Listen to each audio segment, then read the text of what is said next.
Sometimes the cruelest punishment becomes the greatest blessing. When a family disowns their own daughter, they never expect her to find the love she was always meant to have. In 1875, Mara Ellison carried shame heavier than the child in her womb. Her wealthy ranching family stripped away her inheritance and gave her to Isaiah, a freed black man who worked their fields. They called it punishment. The town called it justice. But Isaiah saw something different. He saw a woman who deserved kindness. He offered her clean water when she was thirsty. He cooked her meals when she couldn't stand. When her baby kicked for the first time, he knelt beside her like it was sacred. Slowly, Mara began to feel something she had never felt before truly safe. But what happens when a town built on shame discovers that their punishment has become the most beautiful love story the frontier has ever known? Before we jump back in, tell us where you're tuning in from. And if this story touches you, make sure you're subscribed, because tomorrow I've saved something extra special for you. The dust had barely settled on the wagon wheels when Mara Ellison understood that her old life was truly over. Red Hollow stretched before her like a judgment-neat rows of wooden buildings lined up against the endless prairie, each structure seeming to lean inward as if the town itself was whispering secrets. The August heat pressed down on everything, making the air shimmer above the main street, where a few townspeople had gathered to watch her arrival. She could feel their stares like pinpricks against her skin, each glance cataloguing her swollen belly, her tear-stained cheeks, the simple brown dress that marked her fall from the fine silks she'd once worn. Her father's voice still echoed in her ears from that terrible morning 3 days ago. "You've brought shame on this family, Mara. Shame that can't be undone. But perhaps it can be managed." The way he'd said that last word, like it tasted bitter in his mouth, had made her stomach turn even before she understood what he meant. Isaiah Washington stood beside the wagon, his weathered hands gentle as he helped her down. He was taller than she'd expected, with broad shoulders that spoke of years of hard work and kind eyes that seemed to hold depths she couldn't fathom. His skin was the color of rich earth after rain, and when he spoke, his voice carried the careful cadence of a man who'd learned to measure his words. "Miss Ellison," he said quietly, "let me take you to the house. You look tired." The house, not his house, not her house, but simply the house, as if neither of them quite knew what to call this arrangement her parents had forced upon them both. It sat apart from the main cluster of buildings, a modest structure with a covered porch and windows that caught the afternoon light. Beside it stood a smaller cabin that had once housed field workers, and beyond that, the endless expanse of prairie grass that seemed to whisper secrets to the wind. As they walked toward the dwelling, Mara caught sight of her reflection in the window of the general store. The woman looking back at her was a stranger hollow-eyed, her honey-colored hair pulled back severely, her hands instinctively protective over her rounded belly.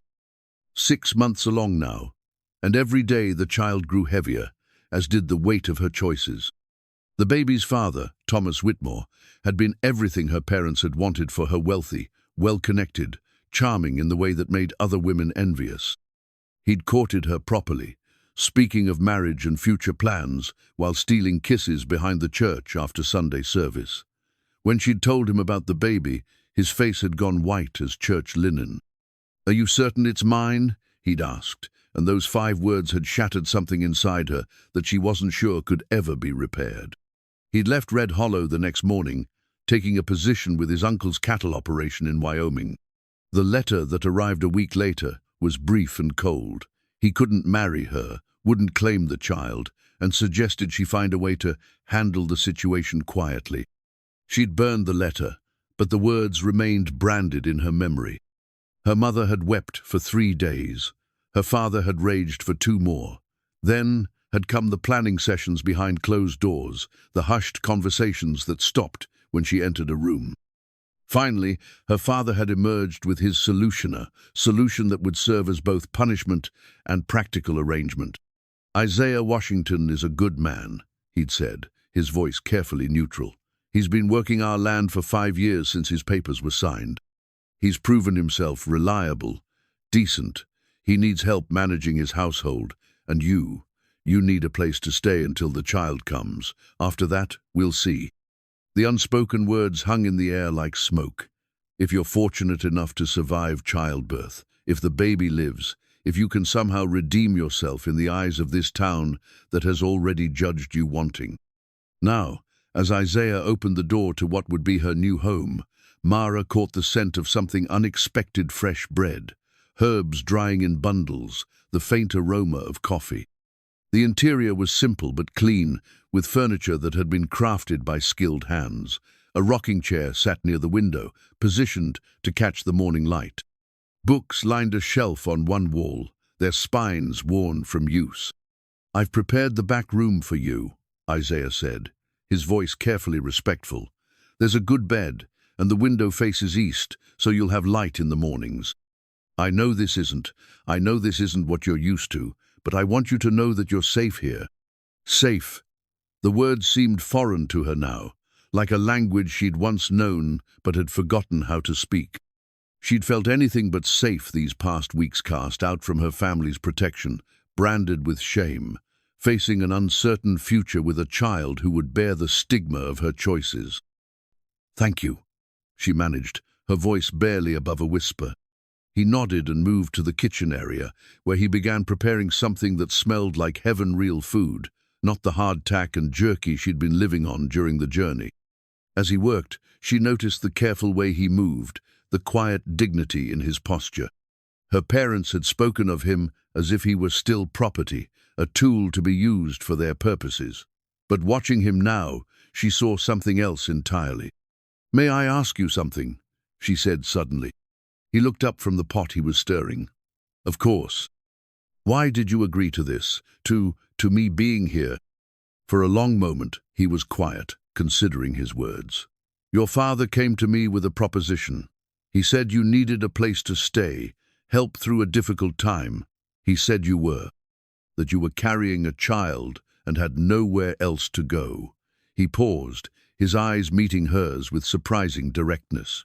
"I've been alone in this house for 3 years now. I thought perhaps we could help each other." There was something in his voice, a gentleness that she hadn't heard from a man in months. Not pity, exactly, but a kind of understanding that made her chest tight with unexpected emotion. "I don't know how to do this," she admitted, her hand moving to rest on her belly. "I don't know how to be what I am now." "What you are now," he said quietly, "is a woman who's about to become a mother. That's nothing to be ashamed of." The words hit her like a physical blow, not because they were harsh, but because they were kind. She'd grown so accustomed to shame, to whispered judgments and averted eyes, that simple acceptance felt overwhelming.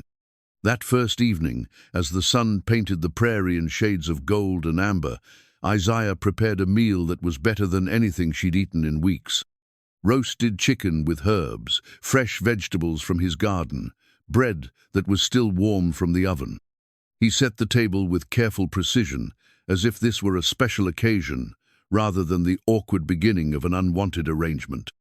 "You cook," she observed, taking her first bite of the tender meat. "I cook," he confirmed with a small smile. "Among other things."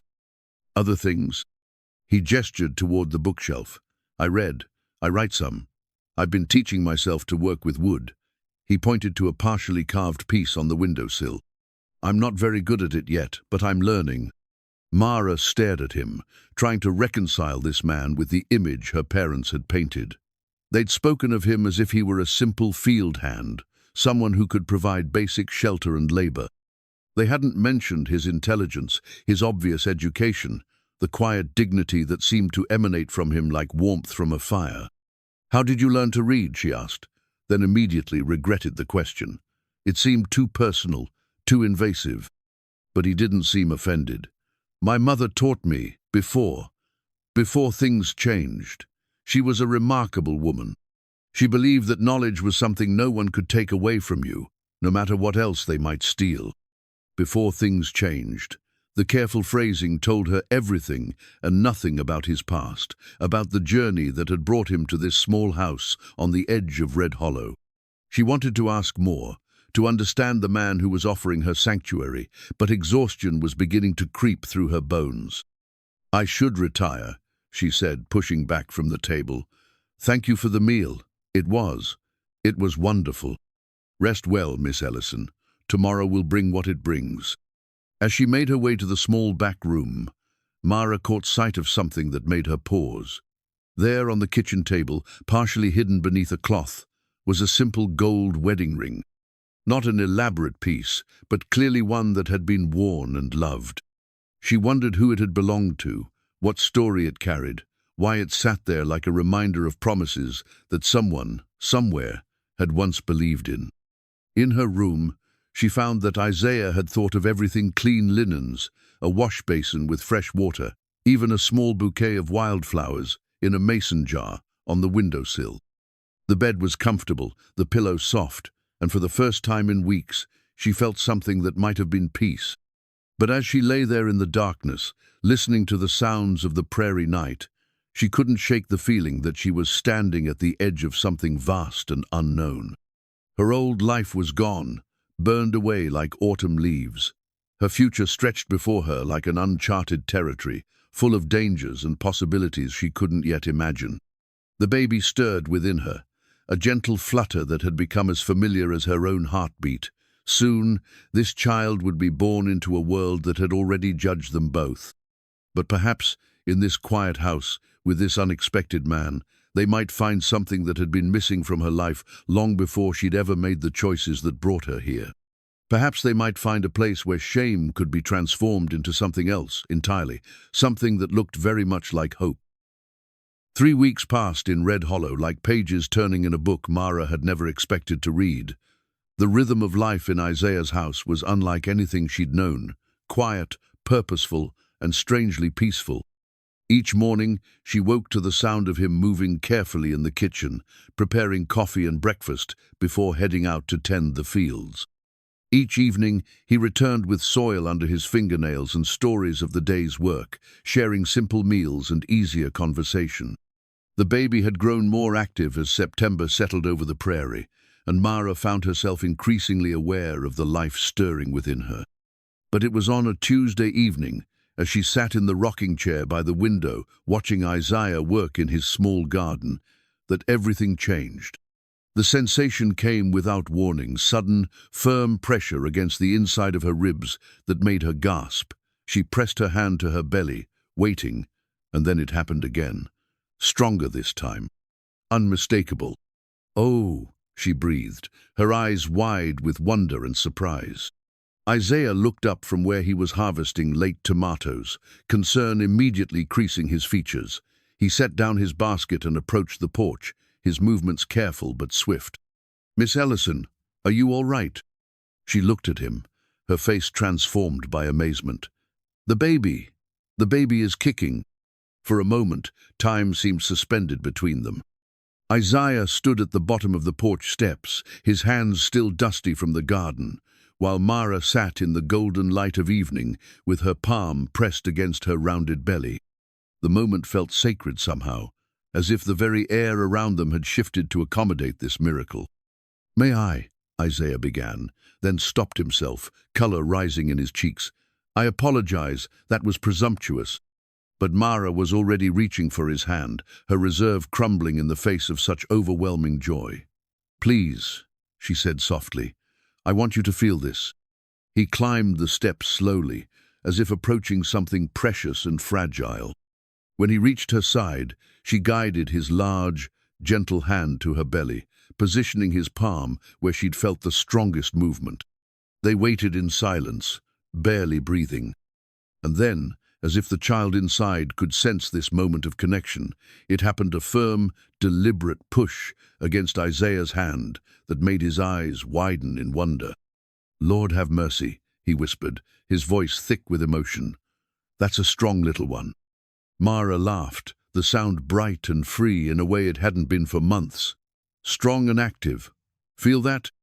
Another kick, this one even more pronounced, made Isaiah's face break into a smile that transformed his entire countenance. He looked younger suddenly, his usual careful restraint replaced by pure joy. "Hello there, little one," he said softly, speaking directly to her belly. "We're mighty glad to know you're doing well in there." As if responding to his voice, the baby moved again, a rolling motion that made Mara catch her breath. Isaiah's hand remained where she'd placed it, his touch warm and steady, and completely without presumption. In that moment, kneeling beside her chair with his hand on her belly and wonder in his eyes, he looked like something Mara had never seen before, a man who could kneel before life itself with reverence. "I've never felt anything like this," she admitted, her voice barely above a whisper. "Thomas never. He never wanted to feel the baby move, said it made him uncomfortable." Isaiah's jaw tightened almost imperceptibly at the mention of the man who'd abandoned her, but his voice remained gentle. Then he missed something extraordinary. They sat together as the sun painted the sky in shades of rose and gold, Isaiah's hand still resting on her belly while the baby continued its evening dance. Mara found herself studying his face, the way his eyes crinkled at the corners when he smiled, the careful way he held himself, as if always conscious of taking up too much space, the gentleness that seemed to radiate from him like warmth from a hearth.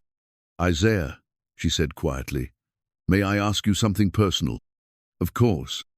Have you ever been married, had children of your own?" His hand stilled against her belly, and for a moment she thought she'd overstepped. But then he spoke, his voice carrying the weight of old sorrow. "I was engaged once. Her name was Sarah. We planned to marry after I bought my freedom." He paused, his eyes distant.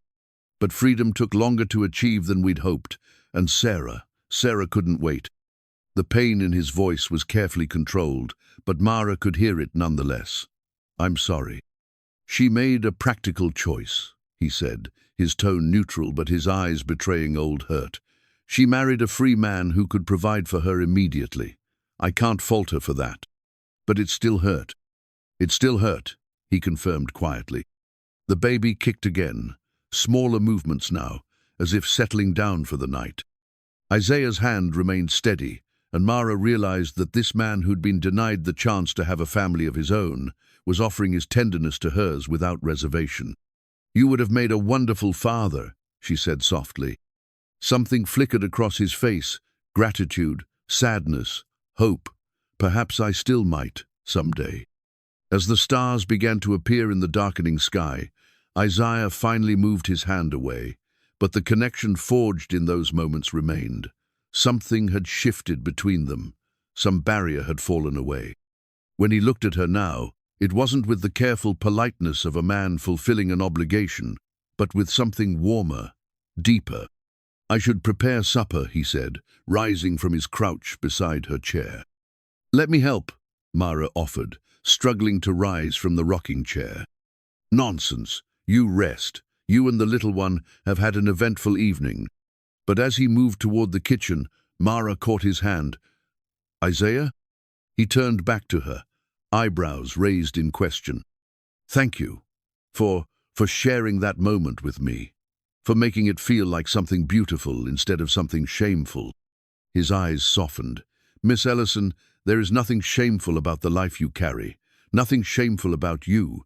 Anyone who's made you feel otherwise is wrong." After he'd gone inside, Mara remained in the rocking chair, her hands resting on her belly where she could still feel occasional flutters of movement. The evening air was cool against her skin, and the sounds of the prairie crickets chirping, wind rustling through grass created a symphony of peace around her. For the first time since she'd learned of her pregnancy, she felt something other than fear when she thought about the future. She thought about Isaiah's gentle hands, his reverent whisper of, "Hello there, little one," the way he'd knelt beside her as if her child was precious to him too. Inside the house, she could hear him moving around the kitchen, the familiar sounds of meal preparation that had become the soundtrack to her new life. When he called her in to eat, she found the table set with more care than usual, wild flowers in a small vase, the good plates instead of the everyday ones. "What's the occasion?" she asked, settling into her chair. "A celebration," he said simply. "Today we met someone new." Over dinner, their conversation flowed more easily than it ever had before. Isaiah told her about his plans for expanding the garden next spring, his hope of adding a few chickens to the small barn behind the house. Mara found herself sharing memories of her childhood, the good times before shame and scandal had redefined her existence. But it was when Isaiah began clearing the dishes that the first shadow fell across their newfound ease. "Isaiah," Mara said hesitantly, "when you were in town today, did they say anything about me being here?" His movements stilled for just a moment before he continued stacking plates. "Some folks have opinions about things that aren't their business." "What kind of opinions?" He sighed, setting down the dishes and turning to face her. "Nothing you need to concern yourself with. Please, I need to know what we're dealing with." For a long moment, he was quiet, clearly weighing his words. Finally, he sat back down across from her, his expression serious. "There's talk about the arrangement your father made. Some folks think it's inappropriate. They don't like seeing a white woman in a black man's house, even under these circumstances." Mara felt her stomach clench with familiar anxiety. "Are you in danger because of me?" "We're both in danger because of people's small minds," he said quietly, "but that doesn't mean we're doing anything wrong. Maybe I should go somewhere else, find another arrangement." "Where?" Isaiah asked, his voice gentle but direct. "Where would you go, Miss Ellison? Your family has made their position clear. You have no husband to protect you, no independent means, and in case you hadn't noticed, Red Hollow isn't exactly overflowing with options for women in your situation." The truth of his words settled over her like a heavy blanket. She was trapped not by him, but by circumstances that seemed to offer no escape. "Besides," Isaiah continued, his voice softening, "I don't want you to go. These past weeks, they've been good weeks, the best I've had in a very long time." Something in his tone made her look up, meeting his eyes across the small table. What she saw there made her breath catch not pity or mere kindness, but something warmer, deeper, something that looked very much like affection. "Isaiah, I know it's complicated," he said quickly. "I know this arrangement wasn't what either of us chose. But sometimes the best things in life come from the most unexpected places." Outside, the wind picked up, rattling the windows and reminding them both of the approaching winter. Soon, Mara's pregnancy would advance to the point where travel would be impossible. Soon, she would give birth to a child who would call this place home, at least for a while. As they finished cleaning up together, moving around each other in the small kitchen with an ease that spoke of growing familiarity, Mara found herself wondering if Isaiah was right. Perhaps the best things really did come from unexpected places. Perhaps punishment could transform into blessing, shame into grace. The baby kicked again as she prepared for bed, a gentle reminder of the life growing within her. And for the first time, when she thought about that life, she didn't think about scandal or shame or the uncertain future. She thought about gentle hands and reverent whispers, and a man who could kneel before a miracle with wonder in his eyes. October brought the first real cold snap to Red Hollow, and with it, a routine that drew Mara and Isaiah into an intimacy she hadn't expected. The evenings grew longer, the sun setting earlier each day, and Isaiah took to lighting the oil lamps, while Mara prepared simple meals, a reversal of their earlier dynamic that felt natural rather than forced. It was on one such evening, as rain drummed against the windows and the fire crackled in the small hearth, that Mara discovered something that would change how she saw Isaiah forever. She'd been looking for an extra blanket in the chest by the window when she noticed him in his usual spot at the kitchen table, but tonight something was different. Instead of eating or reviewing his accounts, he sat with his back straight, a worn, leather-bound book open before him, his lips moving silently as he read. "What are you reading?" she asked, settling into the chair across from him, with the blanket wrapped around her shoulders. Isaiah looked up, and she caught something in his expression, a moment of vulnerability, as if he'd been caught at something private. "Poetry," he said quietly. "Poetry." The surprise in her voice was unmistakable. In her world, poetry was something that young ladies studied to appear cultured, not something that working men read by lamplight after long days in the fields. He nodded, closing the book carefully, but keeping his finger between the pages to mark his place. It belonged to my mother. She had a gift for words. Mara leaned forward, genuinely curious. Would you read some to me? I don't think... Please, I'd like to hear it. For a moment, Isaiah hesitated, his dark eyes searching her face as if trying to determine whether her interest was genuine or merely polite. Whatever he saw there seemed to satisfy him, because he opened the book again and found a particular page with the familiarity of someone who'd visited it many times before. This one is by Paul Laurence Dunbar, he said softly. My mother used to say it reminded her of something important. He began to read, his voice low and rich in the lamplight. I know what the caged bird feels, alas. When the sun is bright on the upland slopes, when the wind stirs soft through the springing grass, and the river flows like a stream of glass, when the first bird sings and the first bud opes, and the faint perfume from its chalice steals, I know what the caged bird feels. As his voice continued through the verses, Mara found herself captivated not just by the words, but by the way he spoke them. There was something in his delivery that spoke of deep understanding, of personal connection to the poet's pain and longing. When he finished, the silence that followed felt full rather than empty. That was beautiful, she said softly. You read it like you understand it. I do understand it, he replied, his voice carrying a weight of experience. There are different kinds of cages, Miss Ellison. Some have bars you can see. The implication of his words settled between them, and Mara felt a new awareness of the man sitting across from her. She'd known he was intelligent, their conversations had made that clear, but this was different. This was education, cultivation, a depth of feeling and understanding that spoke to a history she was only beginning to glimpse. Where did you learn to read like that? She asked. Isaiah was quiet for a long moment, his fingers tracing the edge of the book's worn cover. My mother was born free in Philadelphia. Her father was a minister, and he believed that education was the path to true freedom, not just legal freedom, but freedom of the mind and spirit. She taught school before she married my father. And your father? Was a slave on a plantation in Virginia. The words were spoken simply, without drama, but Mara could hear the complexity beneath them. My mother moved south to marry him, thinking she could help him buy his freedom. Instead, she lost her own. The breath left Mara's lungs in a quiet rush. She was enslaved too?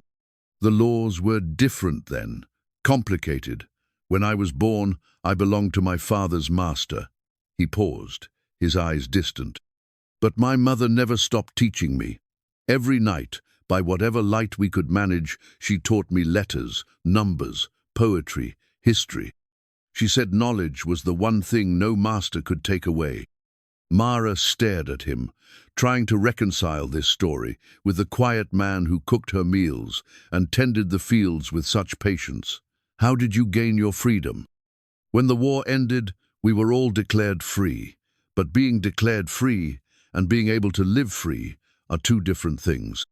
I worked for 5 years to earn enough money to travel north to find better opportunities. He looked up at her, and she saw something vulnerable in his expression. I ended up here because I heard there was land available, work for a man willing to do it honestly. But you could have stayed in the north, found work that matched your education. Isaiah's smile was sad but not bitter. Could I, a black man with book learning, make some folks nervous, Miss Ellison? They prefer us predictable, controllable. Sometimes it's easier to let people see what they expect to see. The weight of his words settled over her like a revelation. All this time, she'd been thinking of herself as the one who'd fallen from grace, the one whose circumstances had been reduced. But Isaiah had deliberately diminished himself, hidden his education and intelligence to survive in a world that would punish him for both. That must be very lonely, she said quietly. It is, he admitted, but loneliness is safer than some alternatives. They sat in comfortable silence for a while, the fire crackling and the rain continuing its steady rhythm against the windows. Finally, Mara spoke again. Would you read more? Isaiah looked surprised. You truly want to hear it? I do, very much. He turned to a different page, and this time his voice carried more confidence, more of his natural warmth. He read her Langston Hughes, speaking of dreams deferred and hopes that refused to die. He read her Shakespeare's sonnets, his voice lending new depth to words about love and time and the beauty that transcends both. He read her his mother's own poetry verses written in margins and on scraps of paper, words that spoke of freedom and faith and the unbreakable bonds between parent and child. As the evening wore on, Mara found herself drawn deeper into this unexpected side of Isaiah. Here was a man who could discuss metaphor and meter, who understood the subtle ways that words could capture the inexpressible truths of human experience. This was education of a caliber that matched or exceeded her own privileged upbringing, hidden away like treasure in a simple frame house on the edge of Red Hollow. My mother would have liked you, Isaiah said suddenly, looking up from the book he'd been reading. What makes you say that? She always said that the most important thing about a person wasn't what they'd done or where they came from, but how they listened, how they received the stories of others. He gestured toward her with the book.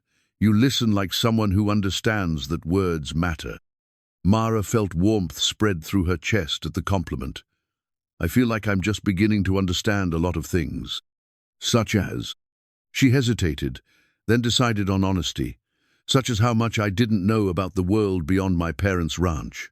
How much I didn't know about people like you. People like me? People who've had to be braver than I ever imagined. People who've carried more than their share and somehow managed not to become bitter. She paused, her hand moving unconsciously to her belly. People who can still find wonder in small things, like a baby's first kick. Isaiah's expression softened.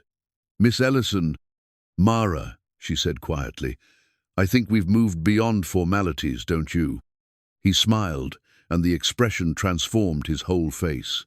Mara, then, though I have to say you've shown more bravery in these past months than you give yourself credit for. Have I? It doesn't feel brave. It feels like I've just been stumbling from one moment to the next, trying not to fall completely apart. That's exactly what bravery looks like most of the time. Isaiah said gently, it's not grand gestures or dramatic moments. It's getting up each morning and choosing to keep going, even when everything feels impossible. The baby chose that moment to kick, a firm reminder of its presence. Mara gasped softly and pressed her hand to her side, and without thinking, Isaiah was on his feet and beside her chair. Are you all right? Just active again, she said, smiling up at him. I think the little one likes poetry.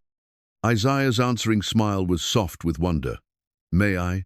She nodded, and he knelt beside her chair as he had that first evening, his hand gentle against her belly. The baby obliged with another series of movements, and Isaiah laughed quietly. Strong little one, he murmured, just like Mama. The word Mama, spoken in his warm voice, made something tight in Mara's chest loosen and expand. For months, she'd thought of herself as the woman who'd gotten herself into trouble, the daughter who'd brought shame on her family. But when Isaiah said Mama, she heard something different, not judgment or pity, but recognition of the role she was growing into, the person she was becoming. Isaiah, she said softly, her hand covering his where it rested on her belly. Thank you. For what? For seeing something in me that I'm not sure I see in myself yet. His eyes met hers, and in them she saw warmth, respect, and something else, something that made her heart beat a little faster. I see a woman who's been through trials that would break most people, and who's somehow come through them with her heart intact. I see someone who's going to be a wonderful mother. The tenderness in his voice, the certainty of his words, made tears spring to her eyes. How can you be so sure? Because I see how you care. About fairness, about kindness, about doing what's right even when it's difficult. Those are the things that matter most in raising a child. As he spoke, his thumb moved unconsciously against her belly, a small gesture of such intimacy that it took her breath away. They were close enough that she could see the gold flecks in his brown eyes, could feel the warmth radiating from his skin. "Mara," he said quietly, and her name in his voice sounded like something precious. The moment stretched between them, full of possibility and unspoken words. And then, as if suddenly aware of how close they were, how intimate the scene had become, Isaiah pulled back slightly. "I should let you rest," he said, his voice carefully controlled. "It's getting late." But as he moved to stand, Mara caught his hand. "Don't go yet. Read me one more poem." He hesitated, then settled back into his position beside her chair. "What would you like to hear?" "Something about hope," she said.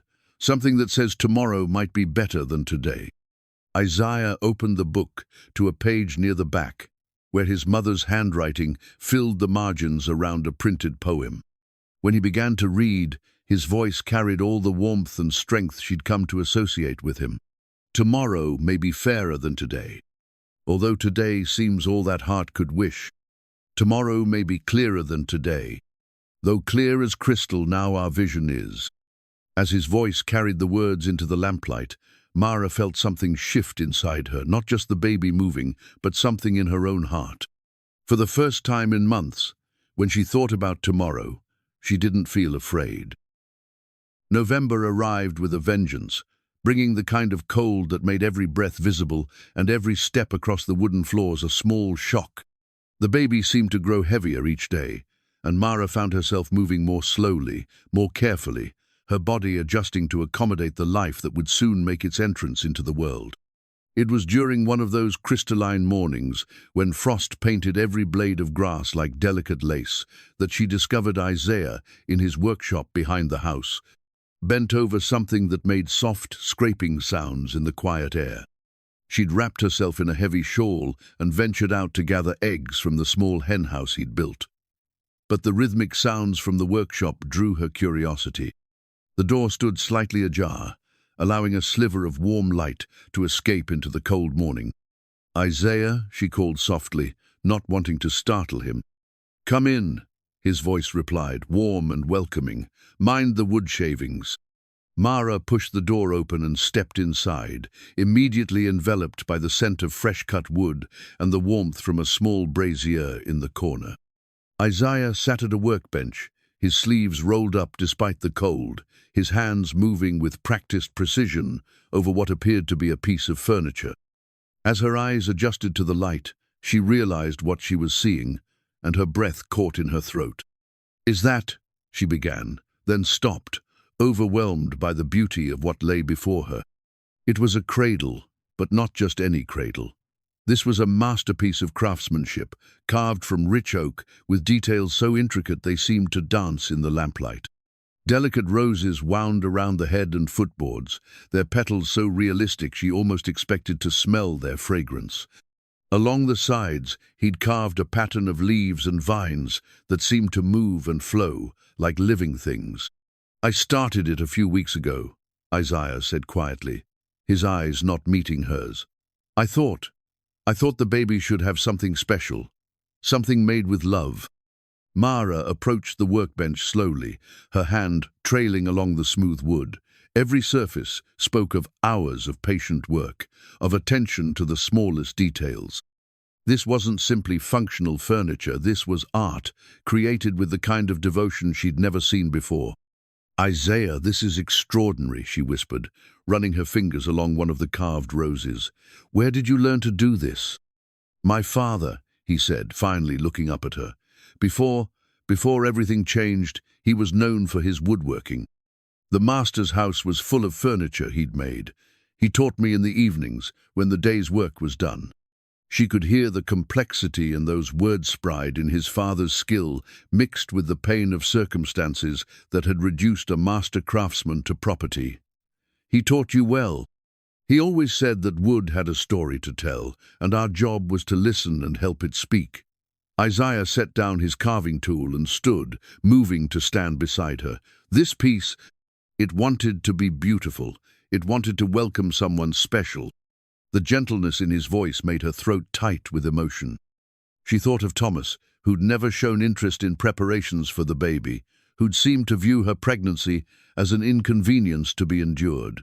And here was Isaiah, spending his precious free time, creating something magnificent for a child that wasn't even his.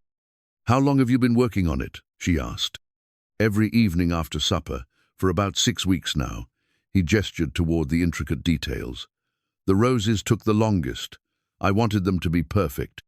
"Why roses?" Isaiah was quiet for a moment, his eyes focused on the carved flowers.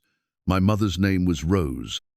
She used to say that roses were proof that God believed in beauty, even in a world that often seemed ugly." He paused, his voice becoming softer. "I thought maybe she'd watch over this little one. Maybe her spirit could be part of welcoming them into the world." Tears sprang to Mara's eyes at the tenderness of his words. The idea that he would invoke his mother's memory for her child, that he would want his family's blessing on a baby that bore no relation to him, spoke to a generosity of spirit that left her speechless. "She's here," Mara said softly, her hand resting on her belly. "I can feel it. Your mother's love is already part of this." Isaiah's eyes met hers, and she saw something there that made her pulse quicken, not just kindness or friendship, but something deeper, warmer, something that looked very much like love. "Mara," he said quietly, and her name in his voice carried a weight of feeling that made her breath catch. "I need to tell you something." "What is it?" "This baby. I know it's not mine. I know I have no legal claim, no rightful place in its life, but I want you to know that I already love it. I love it because it's part of you, and I love it because it's going to be the most fortunate child in the world to have you as its mother." The words hit her like a physical blow, not because they were harsh, but because they were so unexpectedly tender. She stared at him, this man who'd taken her in when no one else would, who'd shown her kindness when the world offered only judgment, who was now declaring love for a child that society would never allow him to claim. "Isaiah, I know it's complicated," he continued, his voice urgent now, as if he needed to get the words out before he lost his courage. "I know people wouldn't understand, but these past months, living here with you, sharing meals and conversations and quiet evening sits, been the closest thing to happiness I've known in years." She wanted to speak, to tell him that she felt it too, this growing connection that had somehow blossomed from the most unlikely circumstances. But before she could find the words, he continued. "I don't expect anything from you, Mara. I don't expect promises or declarations. I just wanted you to know that you're not alone in this. Whatever happens, wherever life takes you after the baby comes, you'll always have someone who believes in you, who thinks you're remarkable." The baby chose that moment to kick, hard enough to make Mara gasp and press her hand to her side. Without thinking, Isaiah stepped closer, his own hand moving to cover hers. "Strong little one," he murmured, and then, so softly she almost didn't hear it, "just like Mama." Standing there in the workshop, surrounded by the scent of wood shavings and the evidence of his patient love, Mara felt something shift inside her. For months, she'd been thinking of herself as damaged goods, a woman whose value had been destroyed by her own poor choices. But when Isaiah looked at her, when he spoke to her, she saw herself reflected differently as someone worthy of care, of consideration, of love. "Isaiah," she said quietly, her voice steady despite the emotions swirling through her. "What if I told you that these months have been the happiest of my life too?"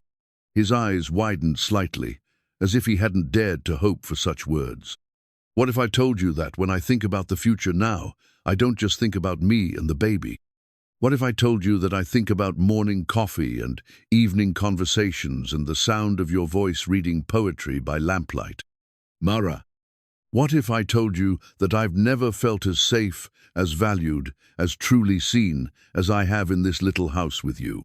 For a moment, they stood frozen, her words hanging in the air between them like a bridge neither was sure they dared to cross.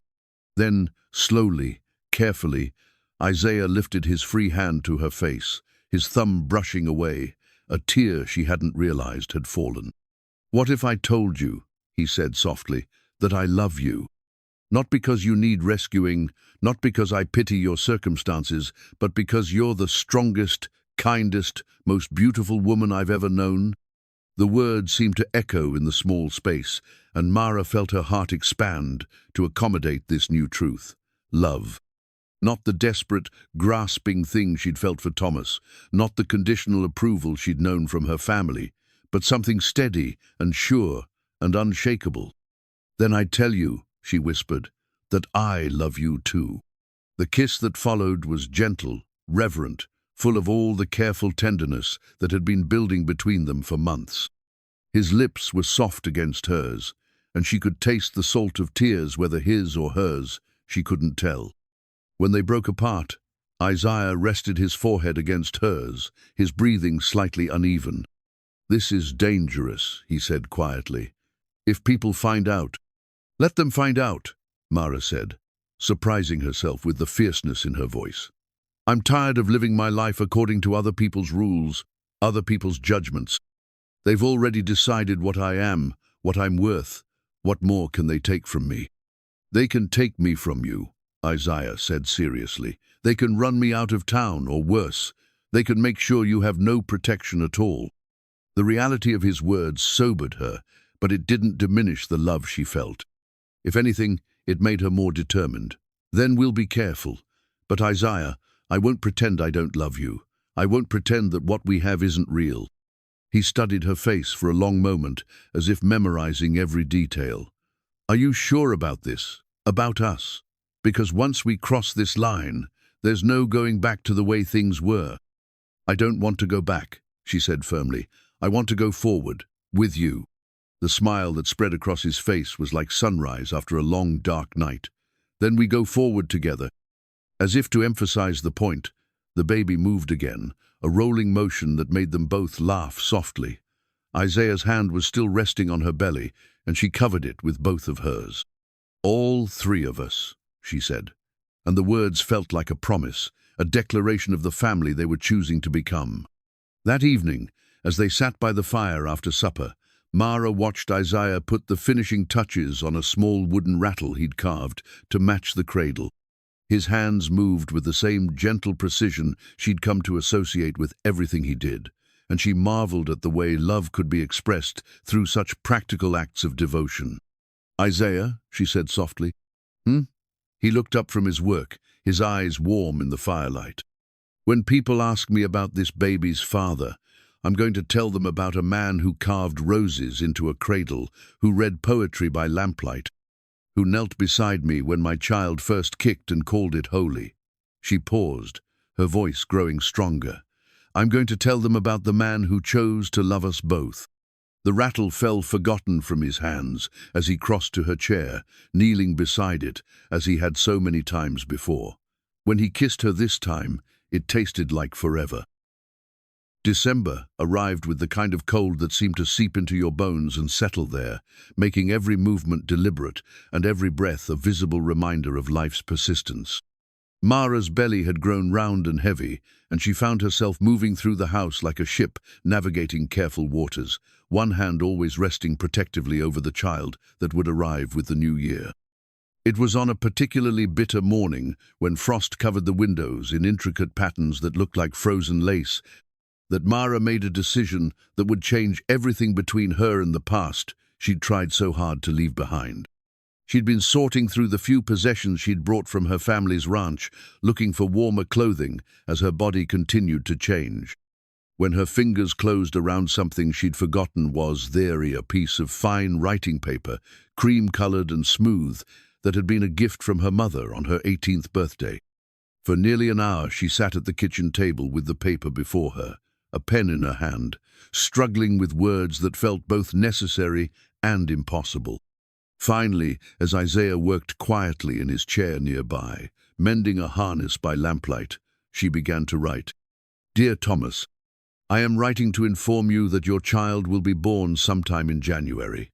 I do not write expecting anything from you. I learned months ago not to expect honor from a man who has none. I write simply because I believe you should know that your son or daughter will enter this world surrounded by love, even if that love does not come from you. I have found something I never expected to find: a man who sees value in me despite my circumstances, who offers kindness without conditions, who has shown your child more tenderness in anticipation than you ever showed in presence. His name is Isaiah Washington, and he is everything you are, not gentle, honorable, and brave enough to love without reservation. I thought you should know that while you ran from responsibility, someone else stepped forward to embrace it. While you chose cowardice, someone else chose courage. Your loss has become his gain, and more importantly, it has become mine. I do not expect a response to this letter. I do not want one. I simply wanted you to know that the shame you tried to saddle me with has transformed into something beautiful, a love that you will never understand because you lack the capacity for it. The child you abandoned will never know your name, but they will know the name of the man who chose to be their father in every way that matters. M. Ellison. When she finished writing, her hands were trembling not from cold, but from the emotions that had poured out of her onto the page. She sat staring at the words for a long moment, surprised by the strength she heard in them, by the lack of pleading or self-pity. "Mara," Isaiah's voice was gentle, concerned. "Are you all right?" She looked up to find him watching her with worry creasing his features. "I wrote to him, to Thomas." Isaiah set down his work, his attention fully focused on her. "May I ask why?" "I'm not sure," she admitted. "I suppose I wanted him to know. I wanted him to know what he lost, what he threw away." She paused, her voice growing stronger. "I wanted him to know that his child will be loved, even if not by him. May I read it?" She handed him the letter, watching his face as his eyes moved across the page.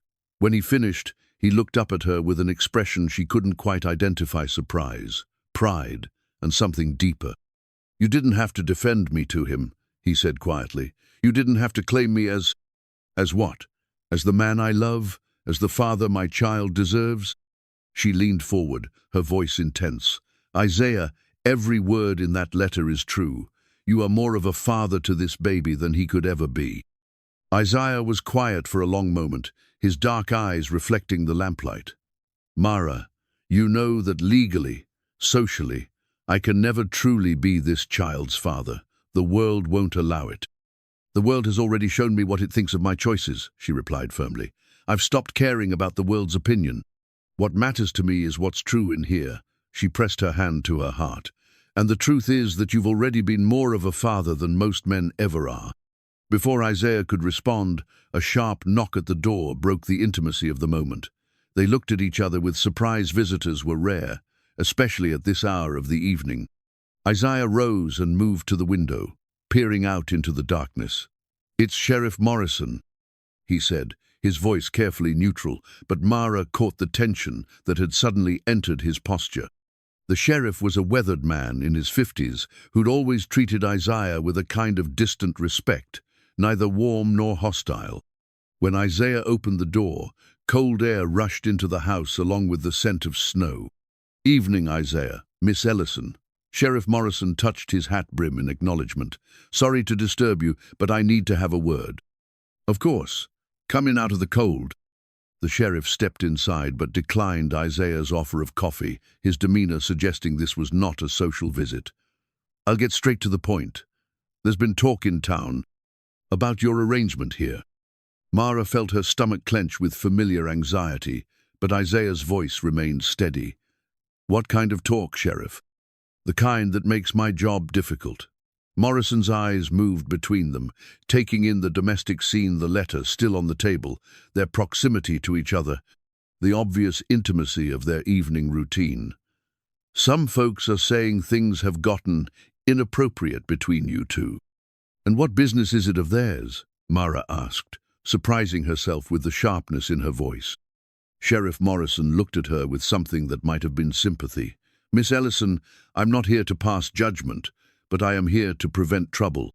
And there's going to be trouble if certain people in this town think a white woman and a black man are. Well, if they think what they're thinking." "What exactly are they thinking?" Isaiah asked quietly. "They're thinking you've forgotten your place," Morrison said bluntly. "They're thinking Miss Ellison has forgotten hers, and they're starting to make noise about doing something about it." The words hung in the air like a threat, and Mara felt fear creep up her spine. She'd known their love was dangerous, but hearing it spoken aloud by a man whose job it was to maintain order made it feel suddenly, urgently real. "What kind of something?" she asked. Morrison's expression grew grimmer. "The kind that usually involves rope and fire, Miss Ellison, the kind that decent folks try to prevent." Isaiah stepped protectively closer to Mara's chair, his hand coming to rest on her shoulder. "Sheriff, I've done nothing wrong. I've treated Miss Ellison with nothing but respect." "I believe you," Morrison interrupted. "But respect isn't what people are talking about. They're talking about the way you two look at each other, the way you act like a family." The word family seemed to echo in the small room, and Mara realized that's exactly what they'd become, a family, bound not by law or convention, but by love and choice and shared commitment to the life growing within her. "We are a family," she said quietly, her hand moving to cover Isaiah's, where it rested on her shoulder. Sheriff Morrison sighed heavily. "Miss Ellison, I admire your courage. I truly do. But courage won't stop a mob. It won't protect either of you if things turn ugly." "What are you suggesting we do?" Isaiah asked. "I'm suggesting you be more careful. Keep your feelings to yourselves. Act like what people expect you to act, like a woman taking charity and a man providing it, nothing more."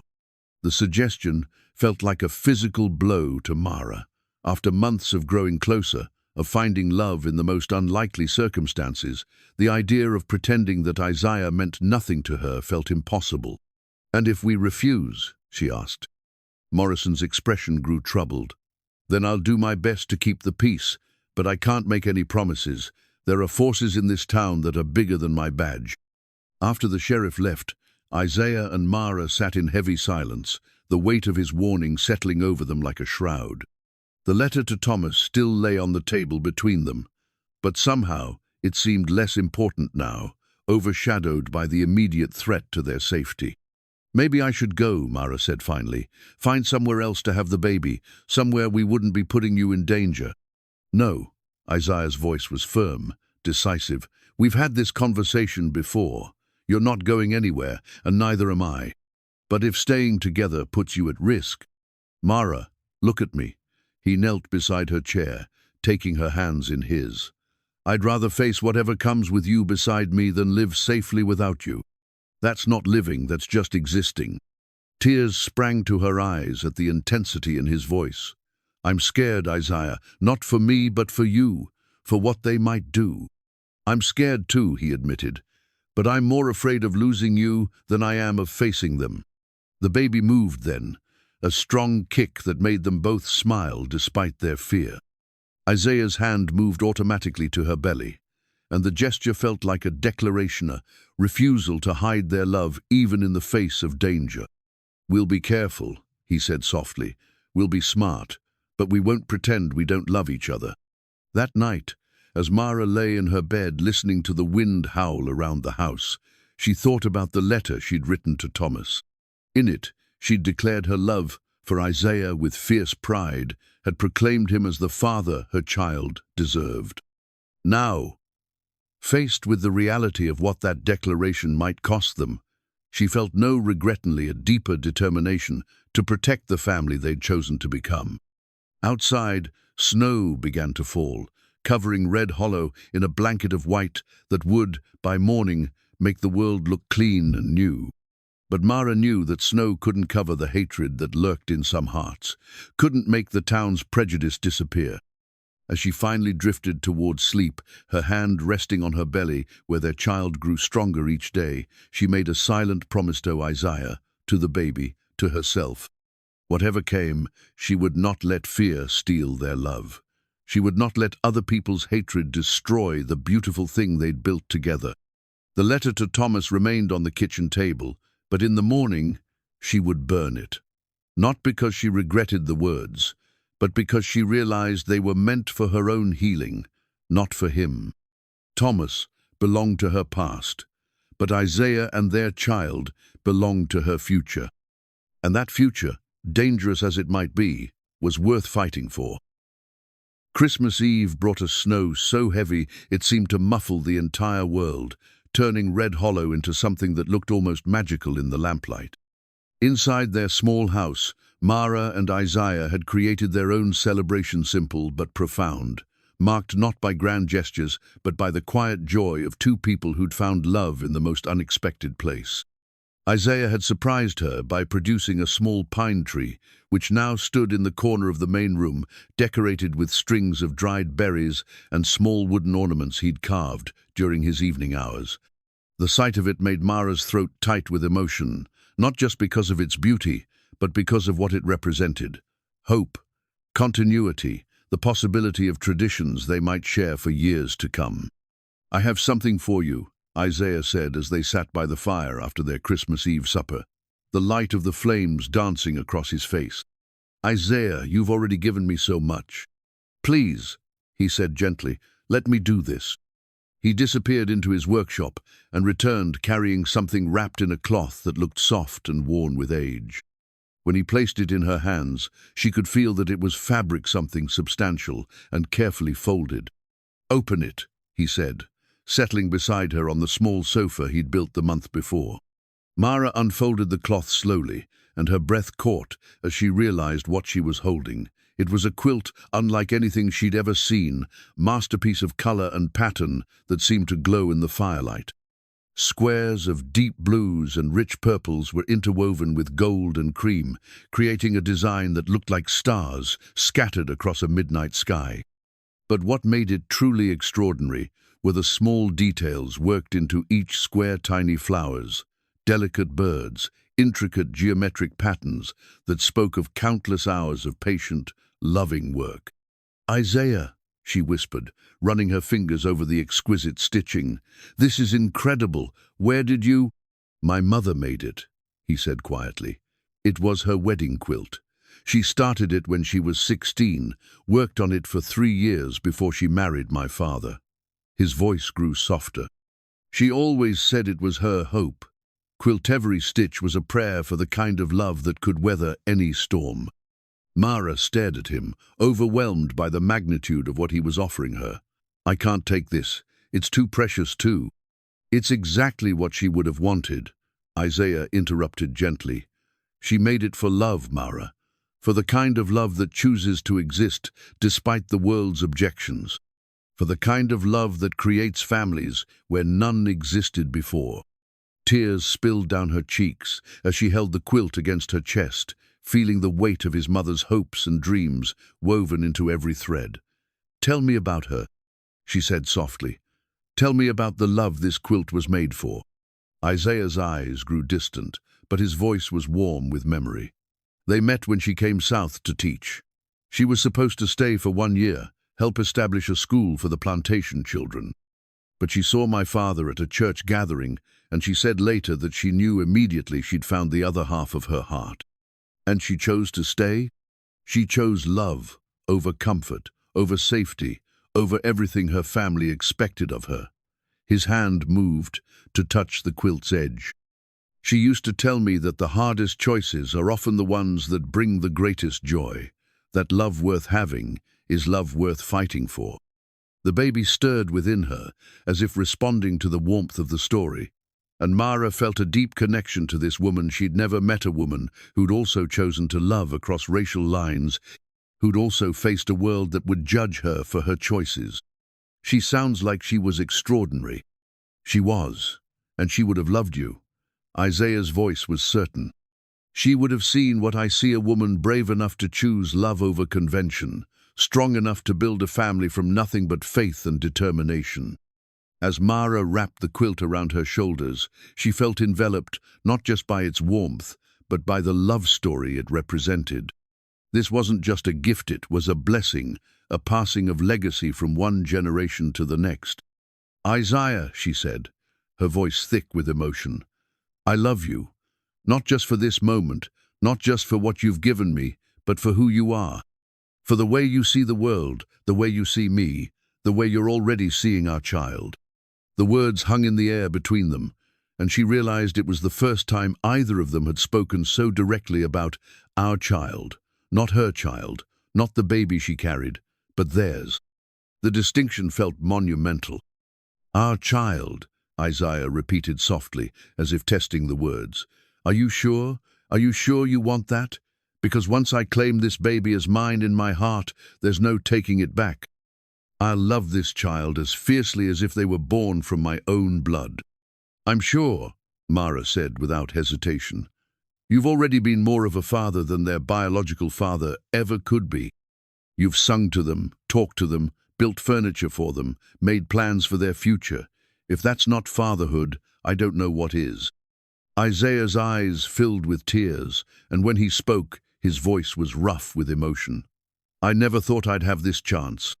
After Sarah left, after everything that happened, I thought I'd spend my life alone. I thought I'd missed my opportunity for a family." "You didn't miss it," Mara said firmly. "You just had to wait for the right family to find you." The kiss that followed was different from their others, deeper, more committed, carrying the weight of promises made and futures claimed. When they broke apart, Isaiah rested his forehead against hers, his breathing uneven. "Mara," he said quietly, "there's something else, something I need to tell you." Something in his tone made her pull back to look at his face. "What is it?" "I've been making inquiries about marriage laws, about what would be possible for us." He paused, his eyes searching hers. "It wouldn't be legal here in Kansas, but there are places, territories, where the laws are different, where a marriage between us might be recognized." Her heart seemed to stop beating for a moment. "Marriage? I know it sounds impossible. I know it would mean leaving everything, starting over somewhere completely new. But I want to do this right, Mara. I want to be able to call you my wife, to give our child my name legally, not just in our hearts." The magnitude of what he was suggesting hit her like a physical force. Marriage, legal recognition of their love, of their family. The chance to build a life without constantly looking over their shoulders, without hiding their feelings or pretending their connection was anything less than what it was. "Where?" she asked, her voice barely a whisper. "Colorado territory, maybe California.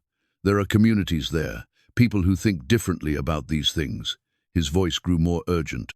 "We could leave after the baby comes, once you're strong enough to travel. Start fresh somewhere, no one knows our history. And leave all this behind?" She gestured around the house that had become their sanctuary. "I'd leave anything behind to be with you, to give our child a chance at a life where they don't have to be ashamed of their parents' love." The baby kicked then, strong and insistent, as if voicing an opinion about their future. Mara laughed despite her tears, pressing Isaiah's hand to the spot where she'd felt the movement. "I think someone likes the idea," she said. "Is that a yes?" Isaiah asked, hope threading through his voice. "It's a yes to loving you. It's a yes to building a family together. It's a yes to whatever future we can create." She paused, her voice growing stronger. "But Isaiah, if we do this, if we marry, if we leave, there's no going back. My family will never forgive me. I'll never see them again." "Are you sure you can live with that?" Mara thought of her parents, of the siblings who'd remained silent when she was cast out, of the life of privilege and respectability she'd once known. Then she looked at Isaiah, at the man who'd given her dignity when the world offered only shame, who'd shown her what real love looked like. "I've already lost them," she said quietly. "The moment they decided their reputation mattered more than their daughter, I lost them. What you're offering me, a real family, a true partnership, a love that doesn't depend on other people's approval, that's worth more than anything I'm leaving behind." That night, as snow continued to fall outside their windows, Mara lay in bed, wrapped in Rose Washington's wedding quilt, feeling her child move within her and thinking about the future Isaiah had painted. It would be difficult traveling with a newborn, starting over in unknown territory, building a life from nothing but love and determination. But as she drifted toward sleep, she felt something she hadn't experienced in months, genuine excitement about tomorrow. For the first time since her world had fallen apart, she could envision a future that looked like happiness. In the morning, she would tell Isaiah yes, not just to marriage, but to the adventure of building a life together. Yes to leaving Red Hollow and its judgment behind.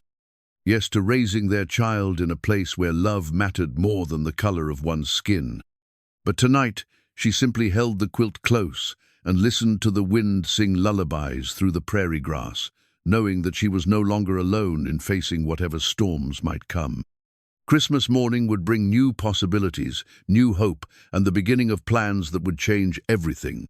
But for now, she was content to rest in this moment of perfect peace, surrounded by love and wrapped in the dreams of a woman who'd also chosen courage over convention, love over law. Rose Washington's quilt had found its way to another love story, another family choosing to exist despite the world's objections.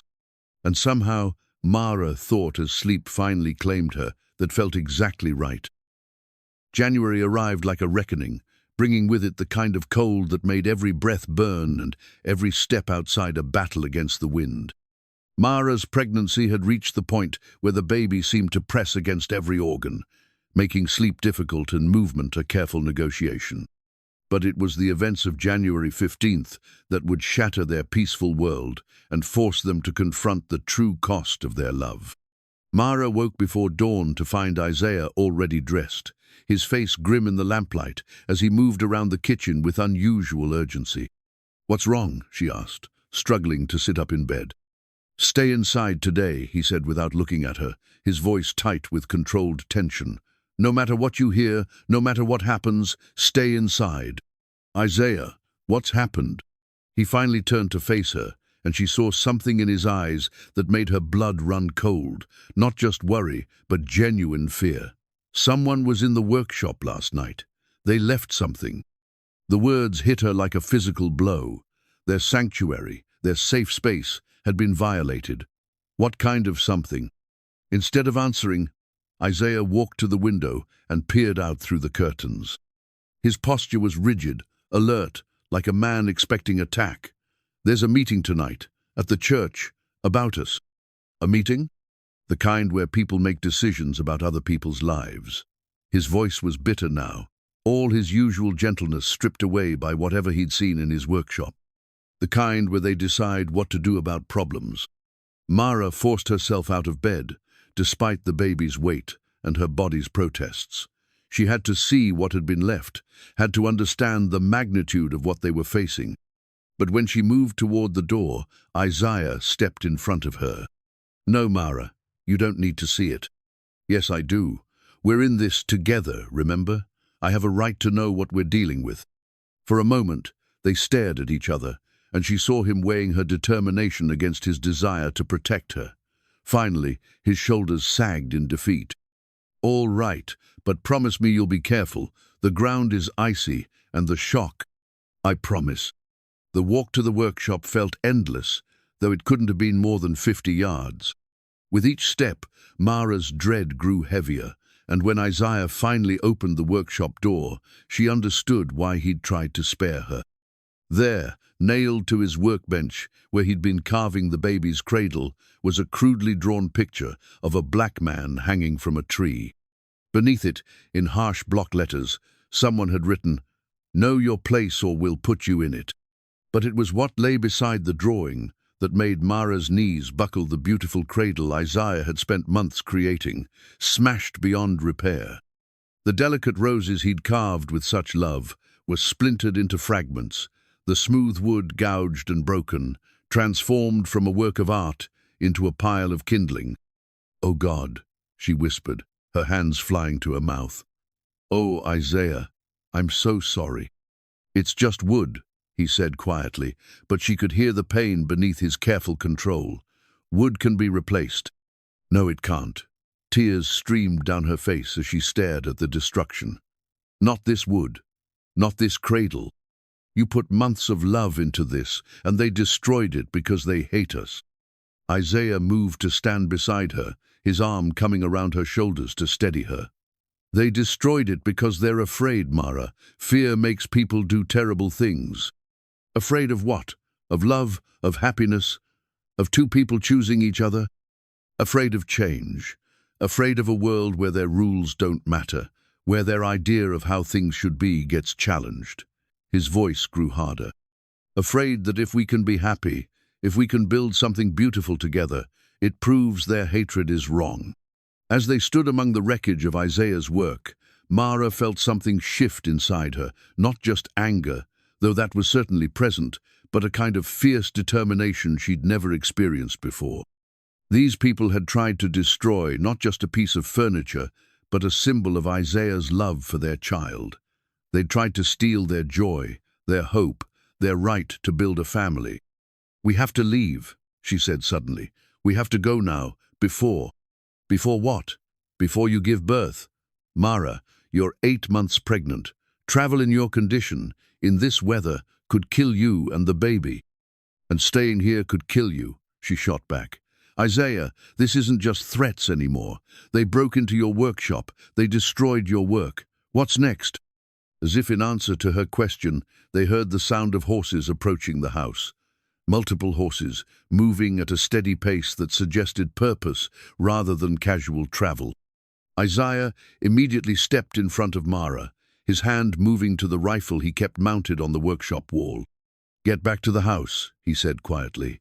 "Lock the doors. If anything happens to me—" "Nothing is going to happen to you," Mara said fiercely.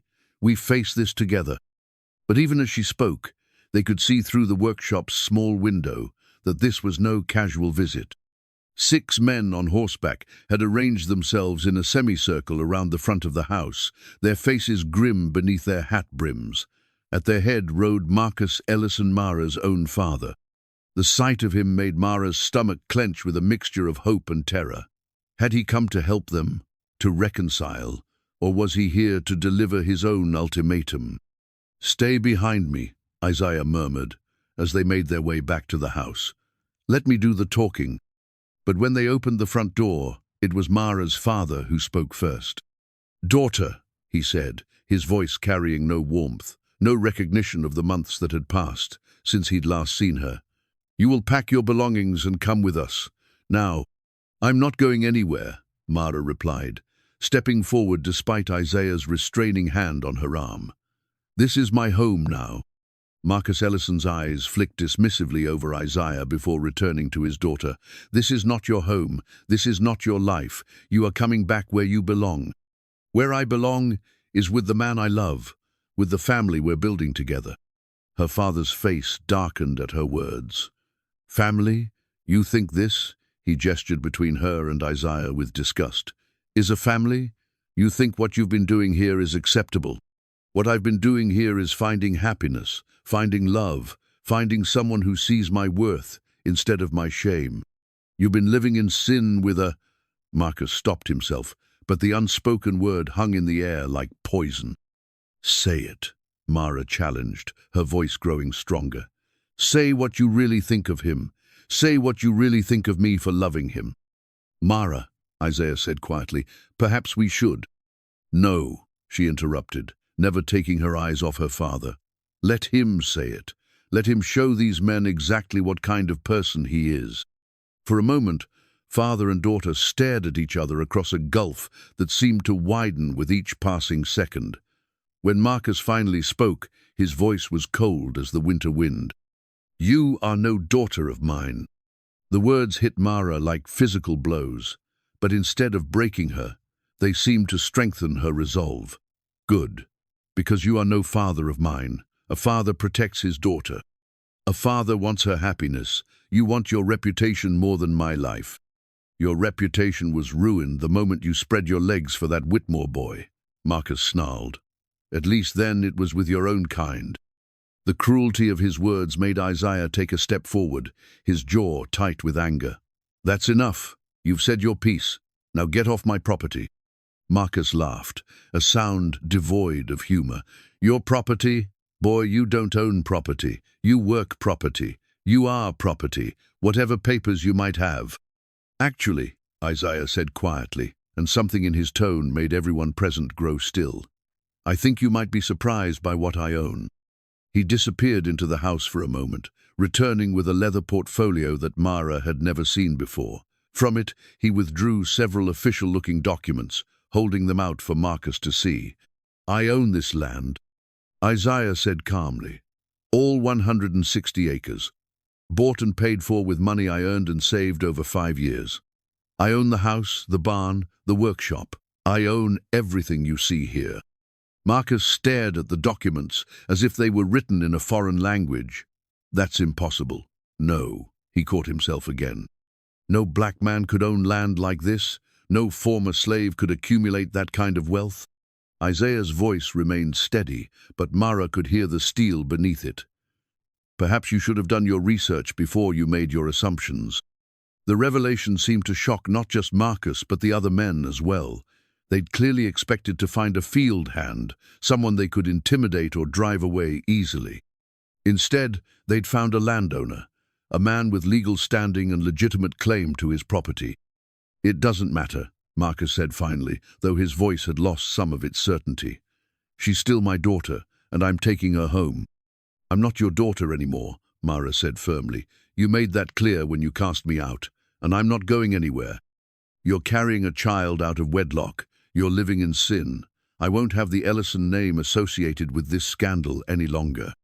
Then it's a good thing I won't be using the Ellison name much longer, Mara replied, her hand moving to rest on her belly. Soon I'll have a new name, a better name. The implication of her words was clear, and Marcus's face went white with rage. You cannot marry him. It's not legal. It's not natural, proper, acceptable. Mara's voice rose. Neither was casting out your pregnant daughter, but that didn't stop you. As the confrontation escalated, none of them noticed the group of townspeople who had begun to gather at the edge of the property, drawn by the sound of raised voices and the sight of horses. But Isaiah saw them, and Mara watched his expression grow increasingly grim as he counted the growing crowd. Mara, he said quietly, we need to end this. Now. But it was too late. Someone in the crowd had grown bold, emboldened by the presence of Marcus Ellison and his men. A voice called out from the gathering darkness, "Get her away from him, Ellison. Don't let her shame your family any more than she already has." Other voices joined in, and suddenly the air was filled with ugly shouts, cruel words, demands for action. The mob mentality that Sheriff Morrison had warned them about was taking hold, and Mara realized with growing terror that they were vastly outnumbered. "Please," she said, turning to her father one last time. "Please, just let us be. We're not hurting anyone. We're just trying to love each other."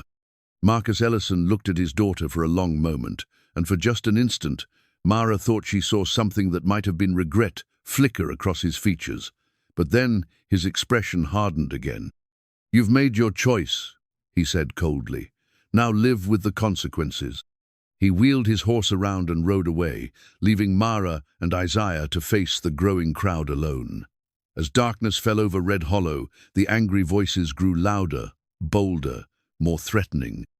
And Mara realized that the choice Isaiah had given her months ago between safety and love was about to be tested in ways she'd never imagined. The burned cross that appeared in their yard that night was just the beginning.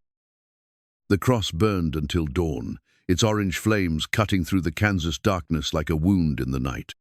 Mara watched it from the kitchen window, Isaiah's arms wrapped protectively around her from behind, both of them understanding that they had crossed a line from which there would be no return. By morning, the wooden cross had collapsed into smoldering ash, but the message it carried remained as clear as the January sky. Red Hollow had made its decision about their love, and that decision was violence. "We have to leave today," Isaiah said, as he poured coffee with hands that trembled slightly, despite his efforts to remain calm. "Pack only what you need. We'll take the wagon and head west." "I can't travel yet," Mara protested, her hand resting on her swollen belly. "The baby could come any day now. What if we stay and they come back with more than threats?" Isaiah's voice was strained with the effort of controlling his fear.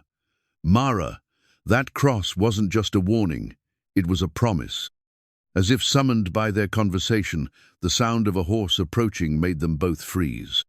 But this time it was only one rider, and when Isaiah peered through the curtain, his expression shifted from alarm to surprise. "It's Sheriff Morrison," he said, "alone." The sheriff dismounted heavily, his face drawn with exhaustion and something that might have been regret. When Isaiah opened the door, Morrison's first words confirmed their worst fears. "They're planning something for tonight," he said without preamble. A group of them met at the saloon after your father left, Mara. They're calling it justice, but we both know what it really is." "How many?" Isaiah asked quietly. "Too many for me to stop alone." Morrison removed his hat, running his fingers through his graying hair. "Maybe 15, 20 men, some from town, some from the surrounding ranches. They're saying if you won't leave voluntarily, they'll make sure you leave permanently." The baby chose that moment to kick, hard enough to make Mara gasp and press her hand to her ribs. Both men immediately turned their attention to her, concern replacing the tension in their faces. "How long until the baby comes?" Morrison asked. "Any day now," Mara admitted. "Maybe tonight, maybe next week. There's no way to know." "Then we need to get you somewhere safe," the sheriff said firmly. "Both of you. I know a Placier family about 30 miles north who won't ask questions. German immigrants who keep to themselves. They'll shelter you until after the birth." 30 miles in this weather, in my condition?" Mara shook her head. "Sheriff, I appreciate what you're trying to do, but the alternative is staying here and hoping that mob shows more mercy than they've shown so far." Morrison interrupted. "Miss Ellison, I've seen what men like that can do when they get worked up. It's not pretty, and it's not something you want to be here for." Isaiah moved to the window again, his eyes scanning the horizon for signs of trouble.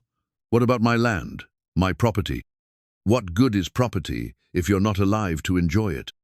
Morrison replied bluntly, "Isaiah, you're a good man, and you've worked hard for what you have. But sometimes the bravest thing is knowing when to walk away." "I'm tired of walking away," Isaiah said, his voice gaining strength. "I walked away from Virginia when the war ended. I walked away from opportunities in the North because people made it clear I wasn't welcome.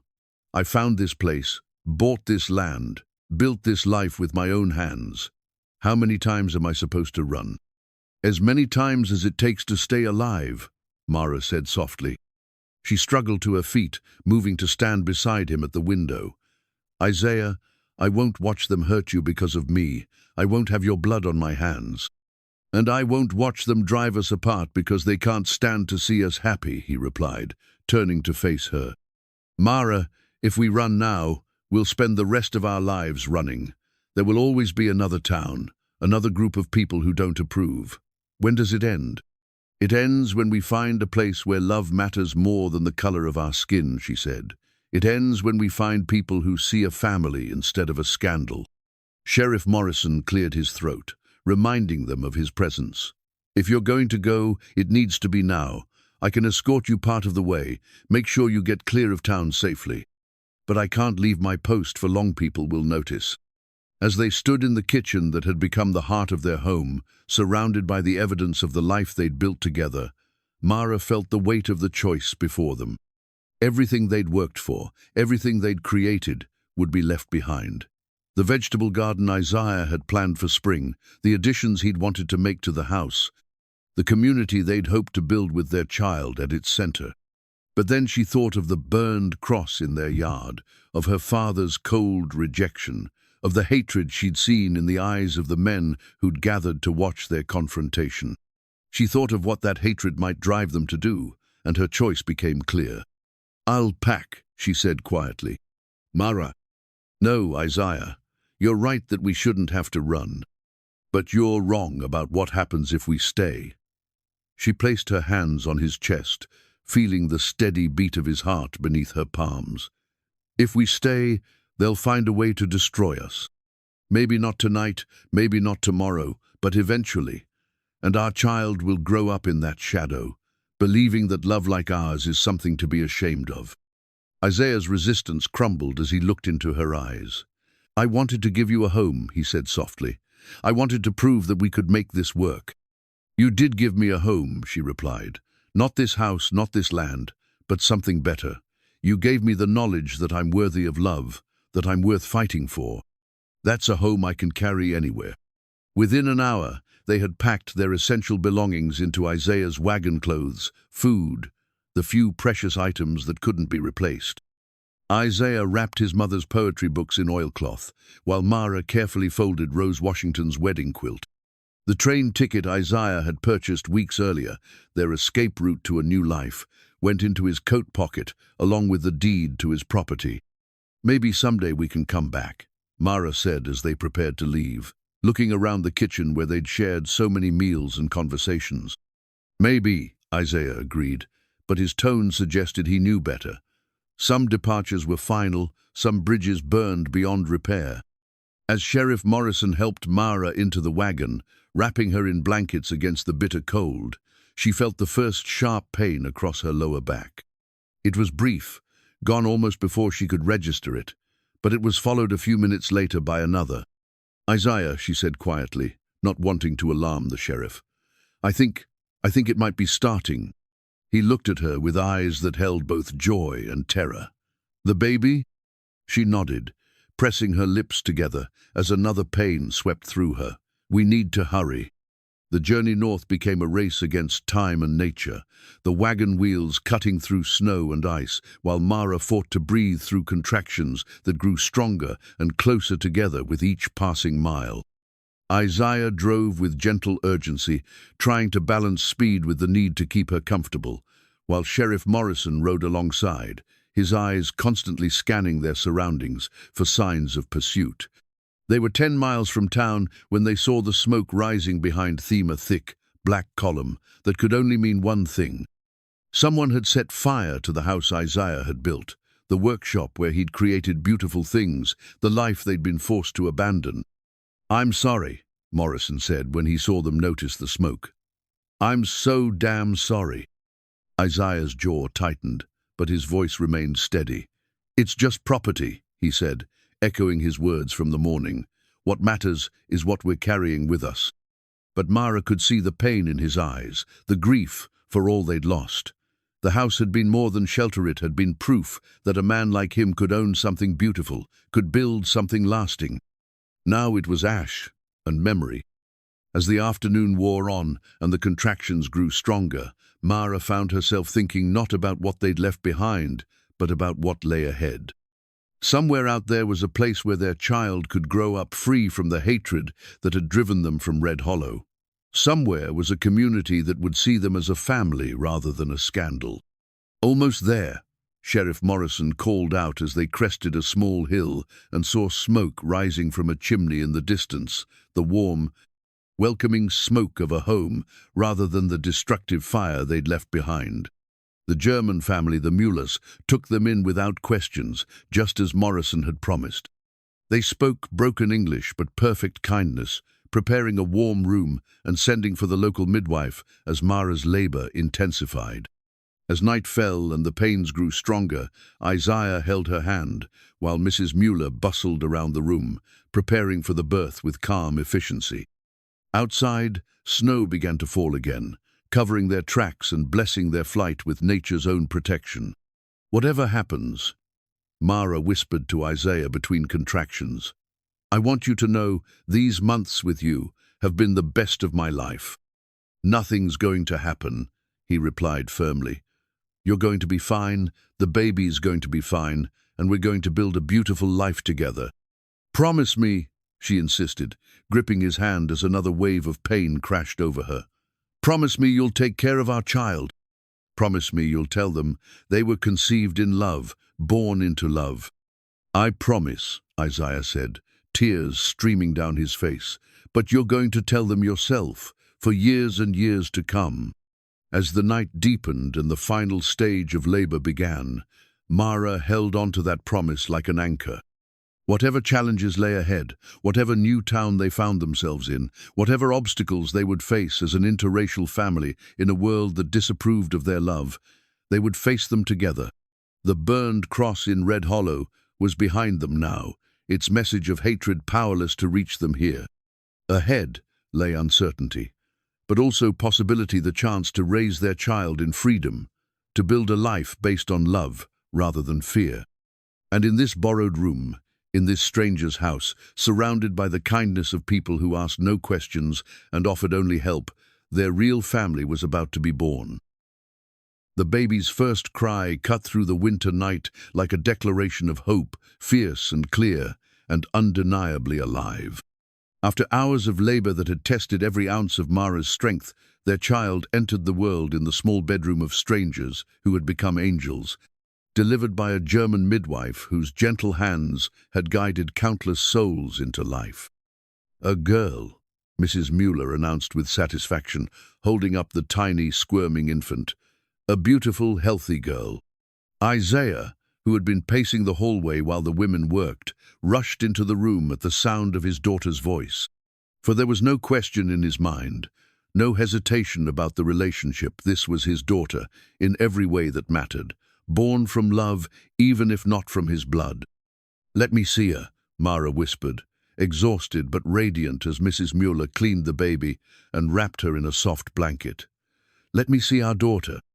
When the midwife placed the infant in Mara's arms, the sight took Isaiah's breath away. The baby was perfect tiny fingers that grasped at the air, dark hair that caught the lamplight, eyes that seemed to look right through him to something beyond. But it was the expression on Mara's face that made his throat tight, with emotion pure, transcendent love, the kind that transforms everything it touches. "She's beautiful," he said softly, settling onto the edge of the bed beside them. "She's absolutely perfect." "Would you like to hold your daughter?" Mara asked, and the word daughter in her voice sounded like a gift. Isaiah's hands trembled as he accepted the small bundle, amazed by how light she was, how fragile, and yet how strong. The baby settled against his chest as if she belonged there, her tiny fist curling around his finger with surprising strength.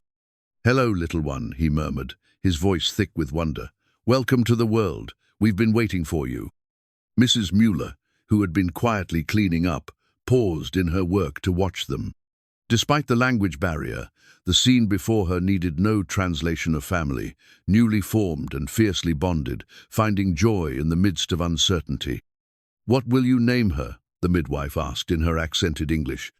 Mara and Isaiah looked at each other, realizing they had been so focused on the mechanics of escape and survival that they hadn't discussed names in weeks. "Rose," Mara said suddenly, her eyes meeting Isaiah's. "Rose Washington, for your mother and for new beginnings." Isaiah's eyes filled with tears at the honor she was giving his family, at the way she claimed his name for their child without hesitation. "Are you sure?" "I'm sure about everything," Mara replied firmly. "Her name, your name, our future. I'm sure about all of it." As dawn broke over the Mueller farm, painting the snow-covered landscape in shades of pink and gold, the new family rested together in the borrowed bed. Rose slept peacefully between her parents, making small sounds that seemed impossibly precious. For the first time in months, Isaiah allowed himself to believe that they might actually build the life they'd dreamed of. But their peace was shattered by the sound of horses approaching the farmhouse, multiple riders, moving at speed through the morning quiet. Isaiah was instantly alert, moving to the window while Mara gathered Rose protectively against her chest. "Who is it?" she whispered. Isaiah's face went pale as he peered through the frost-covered glass. "Your father and at least 10 other men." Somehow, despite Sheriff Morrison's best efforts to cover their trail, Marcus Ellison had tracked them here. The sight of his face, hard with determination and something that looked like rage, made Isaiah's blood run cold. "They found us," Mara said, her voice hollow with despair. "How?" "Doesn't matter how," Isaiah replied, his mind already racing through their limited options. "What matters is what we do now." Mr. Mueller appeared in their doorway, his weathered face grave with concern. "Men outside," he said in his broken English. "Angry men, they ask for you." "Tell them we're not here," Mara said desperately. "Tell them you haven't seen us." But even as she spoke, they could hear Marcus Ellison's voice raised in the yard below, demanding that the Muellers produce his daughter and the man who had corrupted her. "These are good people," Isaiah said quietly, looking at Mr. Mueller. "They don't deserve to be caught in the middle of this." "We protect guests," Mueller replied simply. "Is right thing." But Isaiah shook his head. He had seen what men like Marcus Ellison could do when they felt justified in their anger. The Muellers had already done enough by sheltering them through the birth. He wouldn't ask them to risk their own safety any further. "I'll go down," he said, beginning to dress quickly. "I'll face them." No, Mara said fiercely. We face them together, or not at all. Mara, you just gave birth hours ago. You're in no condition to— I'm in no condition to lose you, she interrupted. Isaiah, if you walk out there alone, they'll kill you. We both know it. The truth of her words hung between them like a death sentence.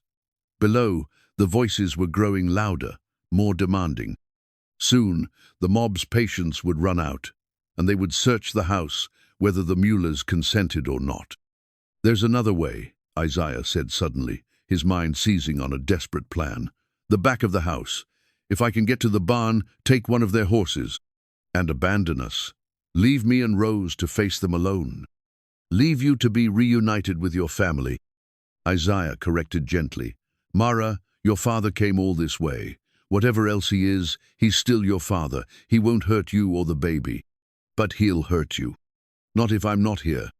The sound of boots on the porch steps below made the decision urgent. In moments, Marcus Ellison would be in the house, searching every room until he found them. I love you, Isaiah said quickly, leaning down to kiss Mara's forehead and then Rose's tiny head. I love both of you more than life itself. Isaiah, don't. But he was already moving toward the door, pausing only to grab the sheriff's badge that lay on the dresser, Sheriff Morrison's badge, which he had given to Isaiah before departing, along with a hastily sworn deputy's commission. What are you doing? Mara asked, seeing him pin the badge to his shirt. Something that might save us all, he replied, then looked at Mr. Mueller. In 5 minutes, bring them upstairs. Tell them you found us here. Before Mara could protest further, Isaiah was gone, moving through the house with the quiet determination of a man who had finally found something worth fighting for. She heard his footsteps on the stairs, heard the front door open, heard the sudden silence in the yard as he appeared. From the window, she watched as Isaiah walked out to face the mob that had come to destroy them, wearing Sheriff Morrison's badge-like armor against their hatred. The sight of him, tall and straight and unafraid despite being outnumbered 10-1, made her heart swell with pride, even as it broke with terror. Whatever happened next, she realized, would determine not just their fate, but the kind of world their daughter would inherit. And for the first time since fleeing Red Hollow, Mara began to believe that love might actually be stronger than hate. Isaiah stepped into the cold morning air, wearing Sheriff Morrison's badge, and for a moment, the sight of it gleaming on his chest brought the mob to a stunned halt. Marcus Ellison, who had been prepared to storm the farmhouse, found himself face to face with something he hadn't expected: legal authority embodied in the very man he'd come to destroy. Gentlemen, Isaiah said quietly, his voice carrying across the yard with calm authority. I'm Deputy Washington, duly sworn by Sheriff Morrison to keep the peace in this county. I'm going to need you all to state your business here. The men exchanged uncertain glances, their carefully planned vigilante justice suddenly complicated by the presence of legitimate law enforcement. Marcus, however, recovered his composure quickly. Don't try to hide behind that badge, boy, he snarled. Morrison's not here to protect you now. Sheriff Morrison deputized me before he left, Isaiah replied evenly, which means I have the same authority he does, and I'm telling you to get off this property. You have no authority over white men, one of the riders called out. Badge or no badge? Actually, Isaiah said, reaching into his coat pocket and withdrawing a folded document, I have authority over anyone who breaks the law in this county. And threatening civilians, trespassing on private property, and forming an armed mob all qualify as breaking the law. The paper he held was the marriage license he and Mara had never been able to use in Kansas, but from a distance it looked official enough to give the men pause. Isaiah was counting on their uncertainty, on the possibility that they might not be willing to attack a sworn officer of the law, even one they despised. Stand aside, Marcus demanded, his voice growing more aggressive. I'm here for my daughter and my grandchild. That's family business, not law business. Your daughter is an adult who made her own choices, Isaiah replied. And your grandchild was just born this morning, which makes them both under my protection as a peace officer. The mention of the baby's birth seemed to surprise Marcus, and for just a moment, something that might have been grandfather's pride flickered across his features before being quickly suppressed. From the house behind him, Isaiah heard movement footsteps on the stairs, voices speaking in hushed German.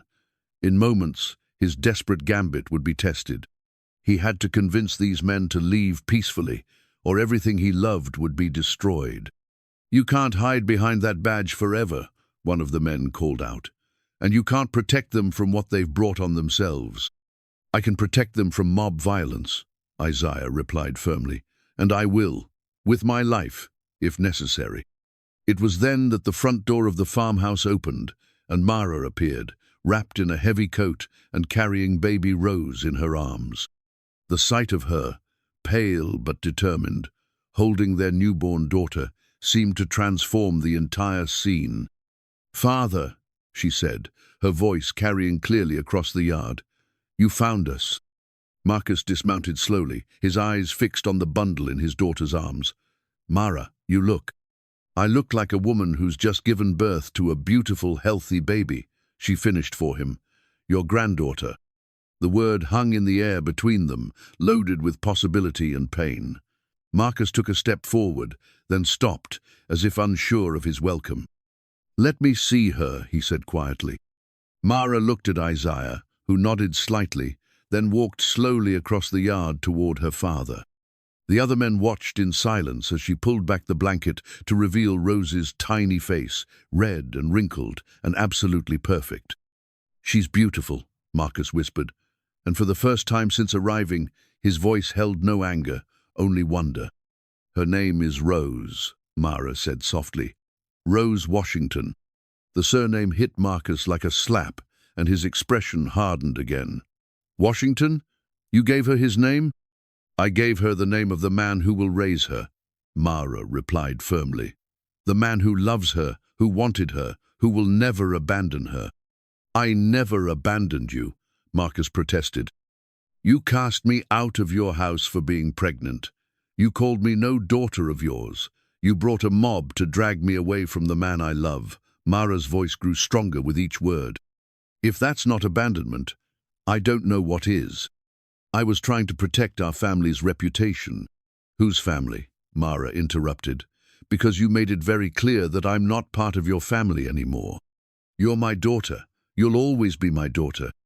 "Then act like my father," Mara challenged. "Act like a grandfather. Look at this beautiful child and tell me she deserves to grow up knowing her grandfather hates her father." Marcus stared down at Rose, who had opened her eyes and was looking up at him with the unfocused gaze of the newborn. Something seemed to shift in his expression as he studied her tiny features. "She has your eyes," he said quietly. "And Isaiah's determination," Mara replied. "She's going to be extraordinary." For a long moment, grandfather and granddaughter regarded each other in silence.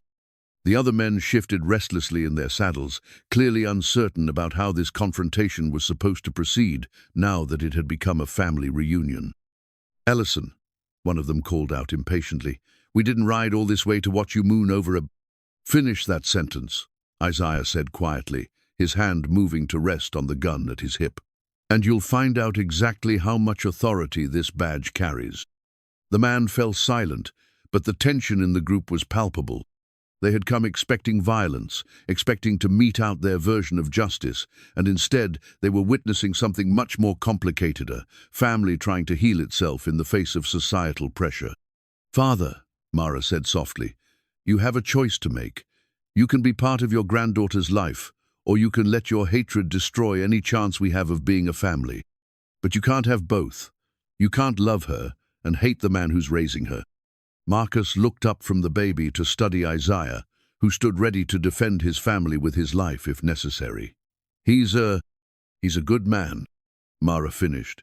"He's kind, intelligent, hard-working, and devoted. He's everything you should want in a son-in-law, if you could see past the color of his skin." "The color of his skin matters in this world, Mara, whether I like it or not." "It matters to people who choose to let it matter," she replied.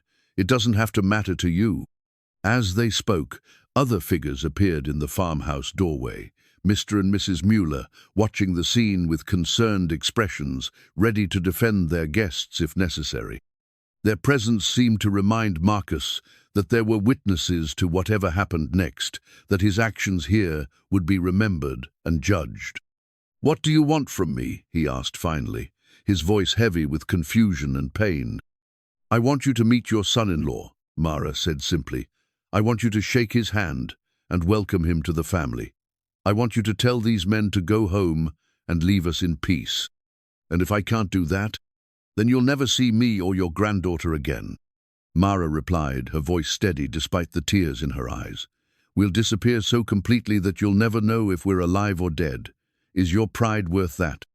The question hung between them like a bridge that Marcus could either cross or burn. Behind him, the other men waited for his decision, their own prejudices and expectations weighing on the moment. Isaiah stepped forward, removing his hat in a gesture of respect.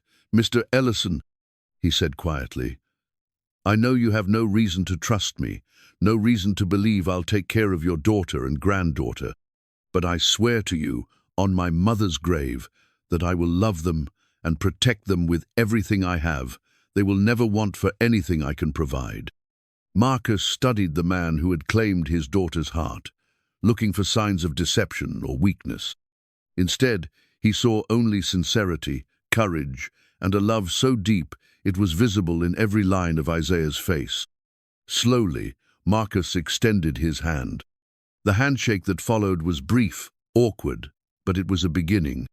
The other men watched in stunned silence as Marcus Ellison, one of the most prominent ranchers in the territory, shook hands with a black man and acknowledged him as family. "Go home," Marcus said to his followers, his voice carrying new authority. "There's nothing for us here. These people are under my protection now." As the men reluctantly mounted their horses and began to ride away, Marcus turned back to his daughter. "This doesn't mean I understand it," he said quietly. "This doesn't mean I approve." "It means you love me more than you hate him," Mara replied. "That's enough for now." As the last of the riders disappeared over the hill, Rose began to cry, a first real cry since being born, strong and healthy and full of life. Mara looked at Isaiah, then at her father, and for the first time in months, she allowed herself to believe that their love story might actually have a happy ending. 5 years later, the sound of children's laughter filled the air around the small farm in Colorado Territory, where the mountains painted the horizon in shades of purple and gold, and the sky seemed wide enough to hold all the dreams a family could imagine. Rose Washington now, a precocious 5-year-old with her mother's honey-colored hair and her father's determined spirit, chased chickens around the yard, while her younger brother, Samuel, toddled after her on unsteady legs. The sight of them playing together, their joy uncomplicated by the prejudices that had once threatened to tear their family apart, never failed to fill Isaiah's heart with wonder. "Careful, Rose," Mara called from the porch where she sat shelling peas, her voice carrying the comfortable authority of a woman who had found her place in the world. "Don't scare the chickens into not laying." "They like playing with me, Mama," Rose protested, but she slowed her pursuit to a gentle walk. Even at 5, she showed the kind of consideration for others that spoke well of her upbringing. Isaiah looked up from the fence he was mending, watching his wife and children with the deep contentment of a man who had fought for his happiness and won. The farm they had built here in Colorado was smaller than the one he'd lost in Kansas, but it was theirs in every sense that Matt had purchased with money saved from his work as a deputy sheriff, improved by his own hands, blessed by love that had only grown stronger through the trials they'd faced. "Papa," Rose called, running over to where he worked, "tell me again about the cradle you made for me." Isaiah set down his tools and lifted his daughter onto his shoulders, a ritual they'd shared since she was old enough to ask for stories. "Which part do you want to hear?" "The part about the roses," she said without hesitation. "Tell me about Grandma Rose and why you carved flowers for me." As Isaiah began the familiar story, Mara smiled and continued her work, listening to the tale that had become part of their family's mythology. He told Rose about his mother's belief that roses proved God believed in beauty, about the careful carving that had taken him months to complete, about the love that had gone into every detail. He didn't tell her about the mob that had destroyed the cradle, about the hatred that had driven them from their first home. Those parts of the story would come later, when she was old enough to understand them. For now, it was enough that she knew she had been anticipated with joy, planned for with hope, welcomed into the world with love.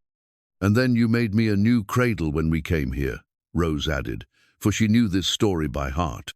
"That's right.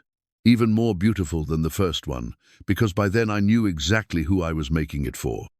The second cradle, one that had rocked both Rose and Samuel through their early months, stood now in their bedroom, waiting for the third child who would arrive with the autumn harvest.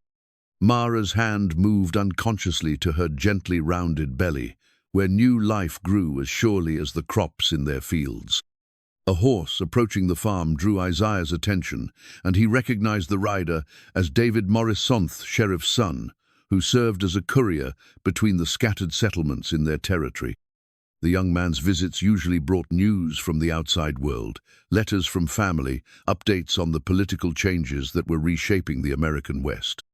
"Afternoon, Mr. Washington, Mrs. Washington," David called as he dismounted. "Got some mail for you, and some news you might find interesting." Isaiah lifted Rose down from his shoulders and walked over to accept the letters, noting that one bore the familiar handwriting of Marcus Ellison.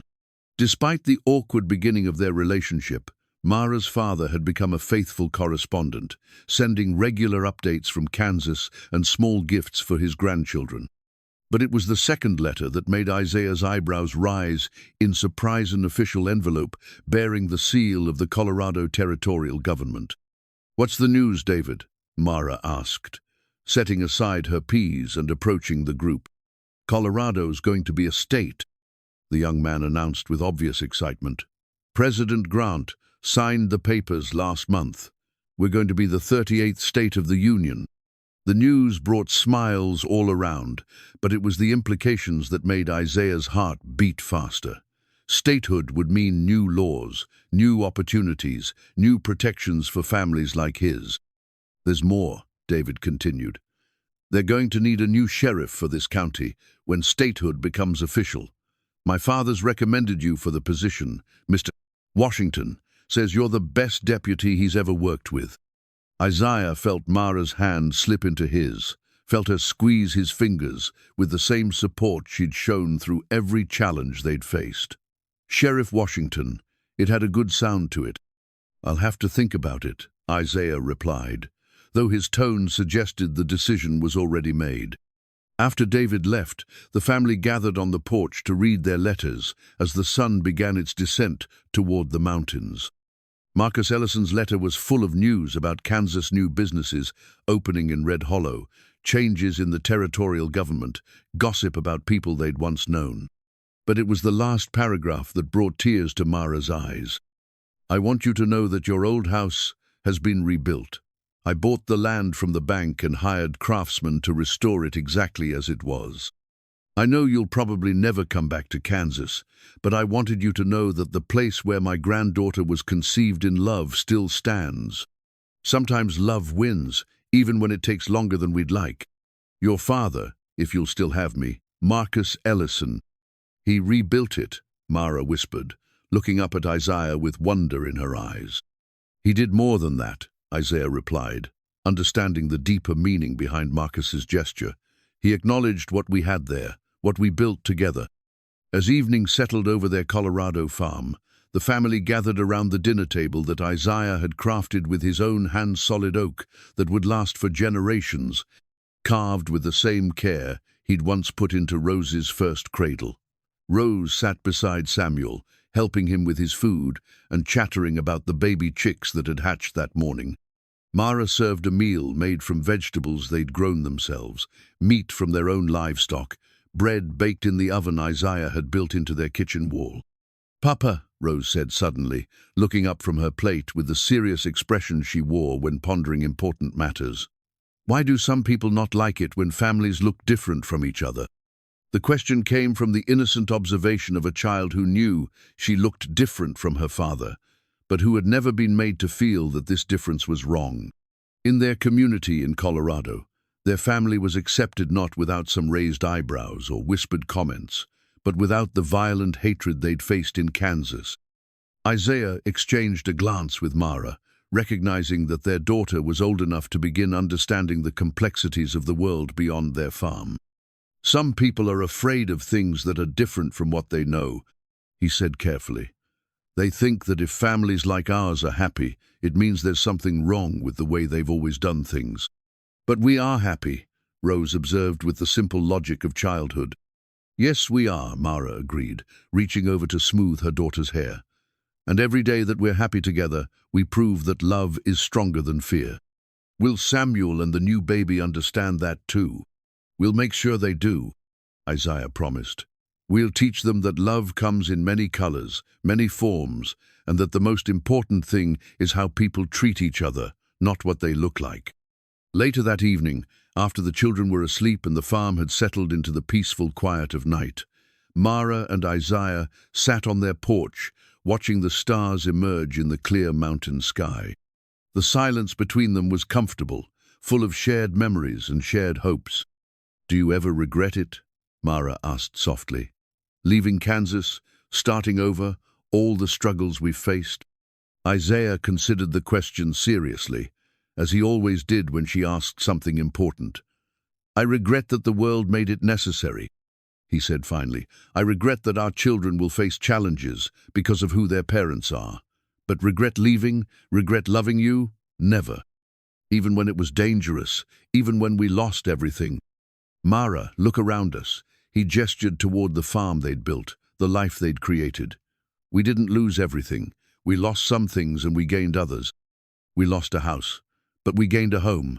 We lost the approval of some people, but we gained the respect of others. We lost the life we thought we wanted, and we found the life we actually needed."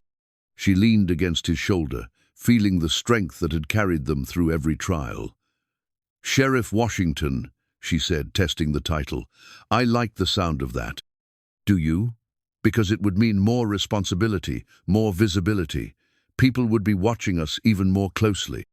"Let them watch," Mara replied, with the fierce determination that had sustained her through their darkest moments. "Let them see what a family built on love looks like. Let them see that we're not just surviving, we're thriving." As they sat together in the mountain air, Mara felt a flutter in her belly, their third child, stirring as if in response to their conversation about the future. This baby would be born into statehood, into a family that had proven its strength, into a community that had learned to accept what it couldn't change. "Have you thought about names?" Isaiah asked, his hand moving to rest on her belly. "If it's a boy, I'd like to call him Marcus," she said quietly. "After my father. For the man he's become, not the man he was. And if it's a girl, Hope," Mara said without hesitation. "Because that's what our family represents. Hope that the world can change, that love can overcome hate, that children can grow up better than their parents." As the night deepened around them, they remained on the porch, planning for the future and remembering the journey that had brought them here. In 5 years, they had transformed from two broken people, finding solace in each other, to a family strong enough to weather any storm. The burned cross in Red Hollow seemed like something from another lifetime now, a symbol of hatred that had ultimately failed to destroy what it sought to eliminate. Instead, their love had grown stronger, their family had flourished, and their story had become proof that sometimes the most beautiful things grow from the most difficult soil. Rose's laughter from her bedroom, where she was probably telling Samuel a bedtime story, drifted out through the open window. The sound made both parents smile, knowing that their children would grow up understanding that love was the most powerful force in the world, more powerful than prejudice, more enduring than hatred, more transformative than anything else humans could create. Tomorrow would bring new challenges, as all tomorrows did. There would be the responsibilities of Isaiah's new position as sheriff, the demands of a growing family, the ongoing work of building a life in a world that didn't always welcome their kind of love. But tonight, surrounded by the evidence of what they had accomplished together, Mara and Isaiah Washington sat in perfect contentment, knowing that they had proven something important, that love, real love, could indeed conquer all. The stars wheeled overhead in their ancient patterns, blessing the small farm in Colorado Territory where an extraordinary love story had found its happy ending. And in the morning, when Rose woke with the sun and ran to greet the chickens, when Samuel toddled after her with his infectious giggle, when the new day began with all its possibilities and promises, their family would face it together, stronger than hatred, deeper than prejudice, and as enduring as the mountains that watched over their home. Sometimes the cruelest punishment really does become the greatest blessing. Sometimes love really is stronger than fear. And sometimes, if you're brave enough to fight for it, even the most impossible dreams can come true.